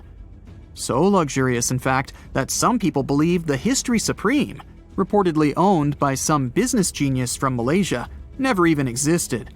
Rumor has it that it was simply an elaborate hoax fabricated by the supposed designer. Anyway, I don't think the trouble would just stop there. People could actually be in serious danger, regardless of being near the ocean or not. No, I'm not about to tell you that this thing would grow legs, adapt to living on land, and start picking us off one by one. At least, I hope not. I'm just going to point out the damage that the Chronosaurus would inflict through its devastating impact on sea trade. In America, ocean transit accounts for 76% of national trade. On top of this, more than 100 vital pharmaceutical products originate in the sea. I'll also state the obvious and point out that the ocean is a huge food source for us humans. The presence of the Chronosaurus could have a great impact on our relationship with the ocean, something we usually take for granted. The ocean is one of the most incredible places on Earth. It's not only beautiful, but also dangerous. We all know about sharks, huge octopuses, heavy storms, and the Bermuda Triangle. But there's something more terrifying and more dangerous than all of these things. I'm talking about rogue waves. The 4-passenger yacht Mignonette is sailing through the Cape of Good Hope in southern Africa. A storm blows through, but the yacht successfully survives it. By evening, the wind has completely subsided. The sea is calm. The team, tired after the storm, is going to rest. At this moment, seemingly out of nowhere, a 39-foot wave appears and crashes over the yacht with terrifying force. The yacht succumbs and sinks. Thankfully, the passengers escape in a lifeboat. For the next 24 days, they drift on the open sea until they're picked up by a passing ship. No one believed the stories of the surviving passengers about a huge wave. This story isn't a plot from a thriller movie, but a real event that occurred on July 5, 1884. Now imagine that you're sailing on a modern yacht in the open sea. The sun is shining brightly. There's not a single cloud. The sea is crystal clear and calm. What could be better than a vacation like this? Suddenly, you hear a very loud hum. In 2 to 3 seconds, a huge 33-foot wave appears from the calm surface of the sea and crashes into your yacht. Fortunately, the ship manages to stay afloat, and the wave disappears as suddenly as it appeared. This is also a real case that happened to the owner of the Calaran yacht on June 17, 2018. These waves have different names: white, rogue, wandering, monster.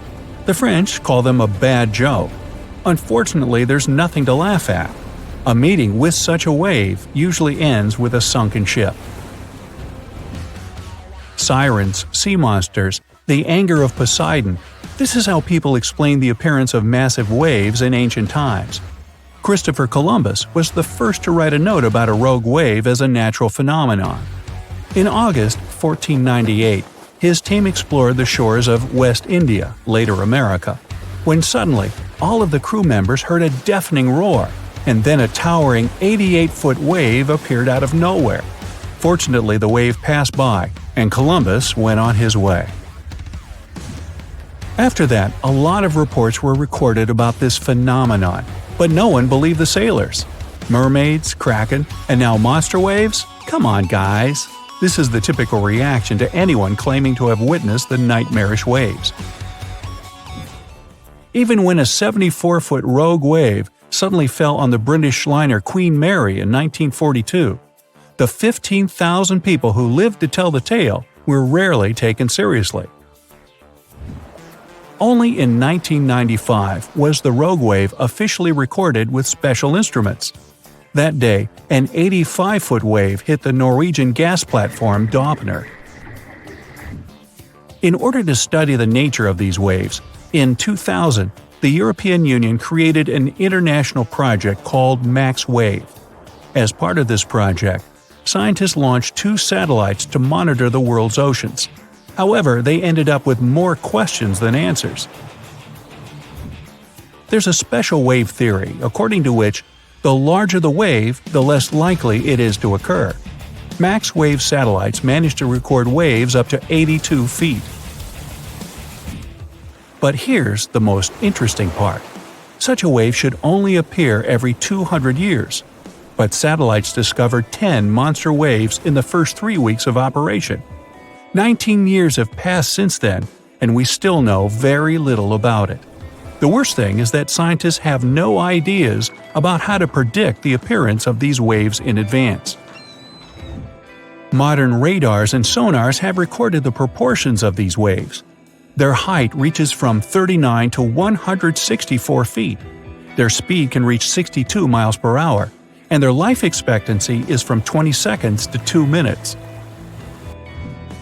Although information is scarce, scientists have managed to divide these waves into 3 types. The first type is the classic white wave. It appears not only in a storm, but also in a calm sea. After an unexpected appearance, it also suddenly dissolves into the water and leaves no residue. The second type is Three Sisters, and you guessed it, these are 3 consecutive waves, one of which is more massive than the others. Even a huge supertanker could break under the weight if caught in such waves. The third type is Wave Monster. Of all 3 types, this wave is the most dangerous and unpredictable. Imagine a 15-story building.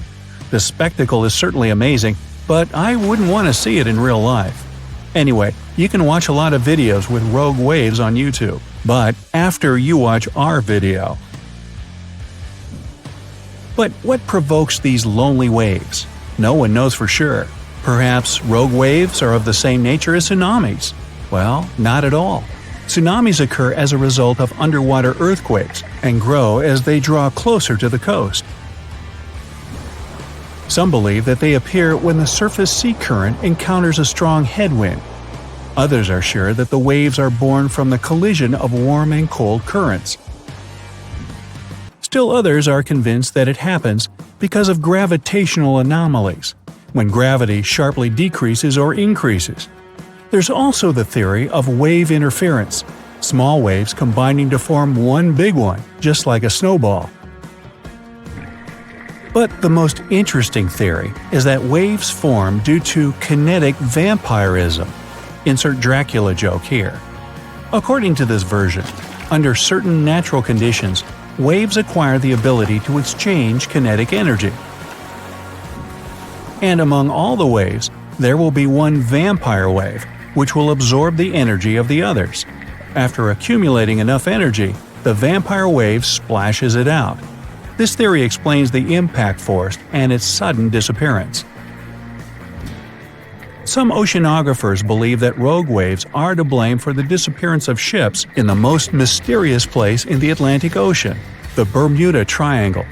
And while it's likely that rogue waves periodically appear there, it's impossible to consider them the main solution to the mysteries of the triangle. Besides ships, planes disappear there, and it's unlikely that the waves can reach them. Adding even more mystery to the phenomenon, these waves appear not only in the seas and oceans, but also in lakes. They were recorded numerous times in the Great Lakes. In Lake Superior, the largest of all the Great Lakes, the appearance of the Three Sisters has been recorded several times. In addition to rogue waves, sailors have told about a more terrible phenomenon: sea hollows. Imagine that this is a very big wave, but just the opposite. It goes under the water, forming a large dip in the sea. But unlike waves, such hollows have never been officially recorded. Rogue waves can be dangerous in a similar way by forming sea holes in the water. When the wave builds up, it draws in all the water around it, so near the base, these holes can be very deep. If the bow or stern of a ship ends up in one, the ship can instantly sink. I think the Jaws movie should be replaced by a new film, Waves. Who cares about sharks now, when at any moment a wave the size of a skyscraper could come rushing towards you? Hey, anybody remember the movie The Poseidon Adventure? That was a rogue wave that capsized the ocean liner. There are no ways to anticipate rogue waves, but you can significantly reduce the risk of meeting one. Study the history and meteorological records of the area you want to visit. Most often, rogue waves are found off the east coast of Africa in the Indian Ocean and in the North Atlantic. By the way, it was there in 1985 at the Fastnet Rock Lighthouse that the highest wave ever recorded was captured. Its height reached 157 feet. If rogue waves don't scare you and you're determined to set sail, then watch for weather changes and, most importantly, look often at the horizon. Single waves can appear in the distance, so you have a chance to evade them. And if one narrowly misses sinking your boat, well, as it goes by, be sure to wave. Ooh, you're diving into the dark and icy waters of Antarctica. The eerie blue darkness is enveloping you, reminiscent of the vast expanse of open space. In these depths, where you least expect to encounter any living creature, you suddenly hear a loud, strange sound. A quacking noise, as if a giant duck was hidden in the deep. In 1960, researchers first recorded this sound and named it bioduck. Clever. For decades, they tried to unravel the mystery of its source. Was it a giant kraken? An extraterrestrial spaceship that had crashed into the ocean? A mysterious sea monster? Or perhaps an enormous duck? There were many versions, one more bizarre than the other. Oceanographers detected similar sounds in other locations as well. Off the western coast of Australia and near New Zealand, they recorded similar but higher pitch signals, which they named biogoose. It seems the creepy atmosphere of the story disappears with such names. Anyways, these sounds were not isolated incidents. They happened multiple times with consistent intervals. Many initially thought the source must be mechanical, given the regularity of the sounds. However, studying the oceans in the latter half of the 20th century was challenging because of limited technologies. Nevertheless, scientists persisted in collecting data on bioduck and biogoose, driven by their insatiable curiosity. As more data accumulated, so did the theories. But scientists eventually uncovered the mystery. Bioduck turned out to be a form of communication with a biological origin. When researchers analyzed the repeating sounds, they noticed that the signals never overlapped. One source would speak while the others remained silent, suggesting a form of communication. The question remained, which ocean creature possessed such an extraordinary method of communicating through varied frequency sounds? The answer, as many have guessed, is whales. Scientists compared the bioduck sound from Antarctica with the calls of minke whales and found striking similarities. The biogoose sounds from the waters off Australia and New Zealand likely belong to other species or very young minke whales. This discovery, however, only deepened the mystery. What purpose did these sounds serve? Were the whales discussing their dinner plans, laughing at the humans recording their voices, or perhaps sharing deep insights about the universe? The possibilities were endless, but the most astonishing revelation was that humans might one day learn to communicate with these magnificent creatures. Communicating with whales is no longer a far-fetched idea. Scientists from the University of California have already established contact with a humpback whale named Twain. In a groundbreaking experiment, researchers conducted a 20-minute conversation with the marine mammal. Here's how they did it. The specialists went on a marine expedition to the coast of Alaska, where they recorded the sounds of a group of humpback whales. Then they played these sounds through speakers, sending the signals back into the ocean. The recorded sounds resembled a greeting, like, "Hey, what's up?" but in the whale language. These greetings are used by whales to call each other or indicate their location. Now, soon after sending the signals, the researchers received a response. Twain approached the boat, circled it, and replied with a "hey" of its own. This marked the beginning of the first ever human-whale conversation. For 20 minutes, the scientists sent 36 signals to Twain, and each time the whale responded. Moreover, it waited for time intervals before answering. That is, the team received a response from the whale, waited 10 seconds, and turned on the sound again. Researchers then waited 10 seconds and answered. It seems that Twain was a very delicate interlocutor. Maybe it was a gentleman in the whale world, who knows? Or maybe it was simply intrigued by the unusual interaction. The signals used in this communication belonged to a group of whales that included Twain. It's likely that the researchers had recorded Twain's own sounds and used them to communicate with it. In a sense, Twain was conversing with itself. Now let's continue our journey and venture into the deepest oceanic trench on Earth, the Mariana Trench. A quick reminder, the Mariana Trench is a colossal chasm in the ocean floor, stretching over 1,500 miles south of Japan and reaching a depth of nearly 36,000 feet at its deepest point. To put that into perspective, the height of the Burj Khalifa, the world's tallest building, is like 1/10 of the Mariana Trench's depth. Now imagine this. In this deep, dark abyss, scientists recorded a strange sound.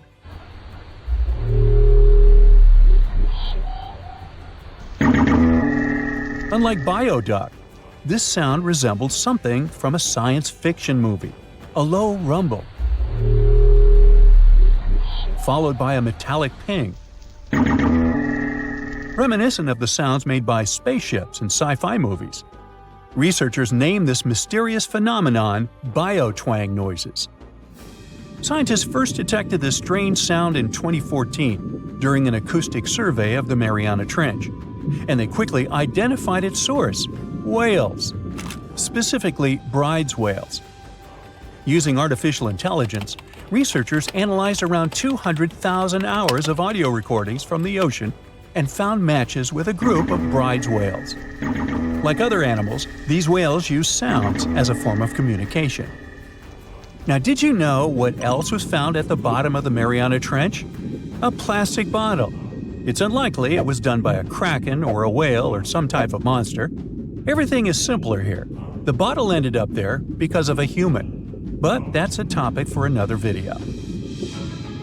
Okay, let's deal with one more sound. No whales this time, just a mysterious sound in the loneliest place on Earth. This place is called Point Nemo, and that's why it's so lonely. Located in the South Pacific Ocean, Point Nemo is the most remote spot from any land. The nearest island is 1,450 nautical miles away. It's about the same long distance from land in all other directions.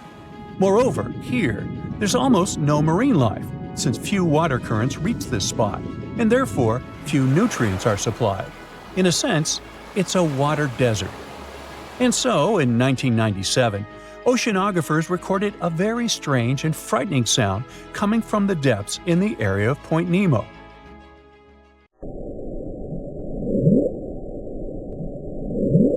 It was something gigantic and scary. People called it the bloop. As soon as journalists found out about this phenomenon, people around the world began to invent the most fantastic versions.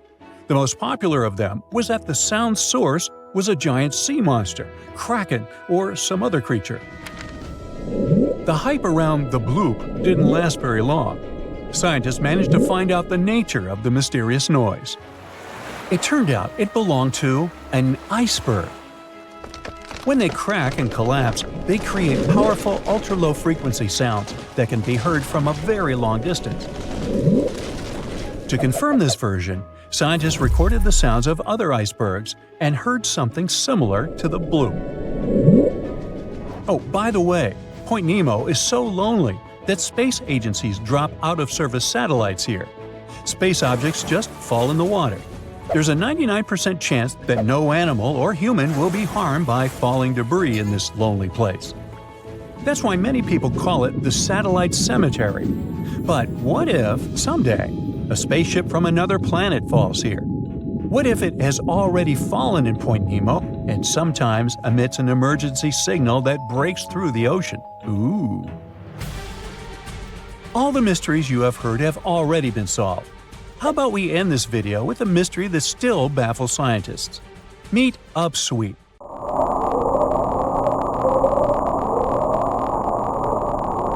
One of the most mysterious sounds ever recorded in the ocean. It's not just noise, it's a series of short ascending tones repeated at intervals of several seconds. It was first discovered in 1991 using hydrophones installed in the Pacific Ocean. At first, oceanographers suggested that upswep could be associated with volcanic activity or underwater earthquakes. But the seasonal nature of the sound and its intensity change depending on the time of year, which rules out these versions. People began to consider hypotheses related to the biological life of the ocean. They studied the migration routes of marine animals and their behavior at different times of the year. However, despite all efforts, the sound source has not been identified. Some studies suggest that upswep may be associated with certain species of fish or other marine animals that make sounds for communication or navigation, but no one has been able to prove it.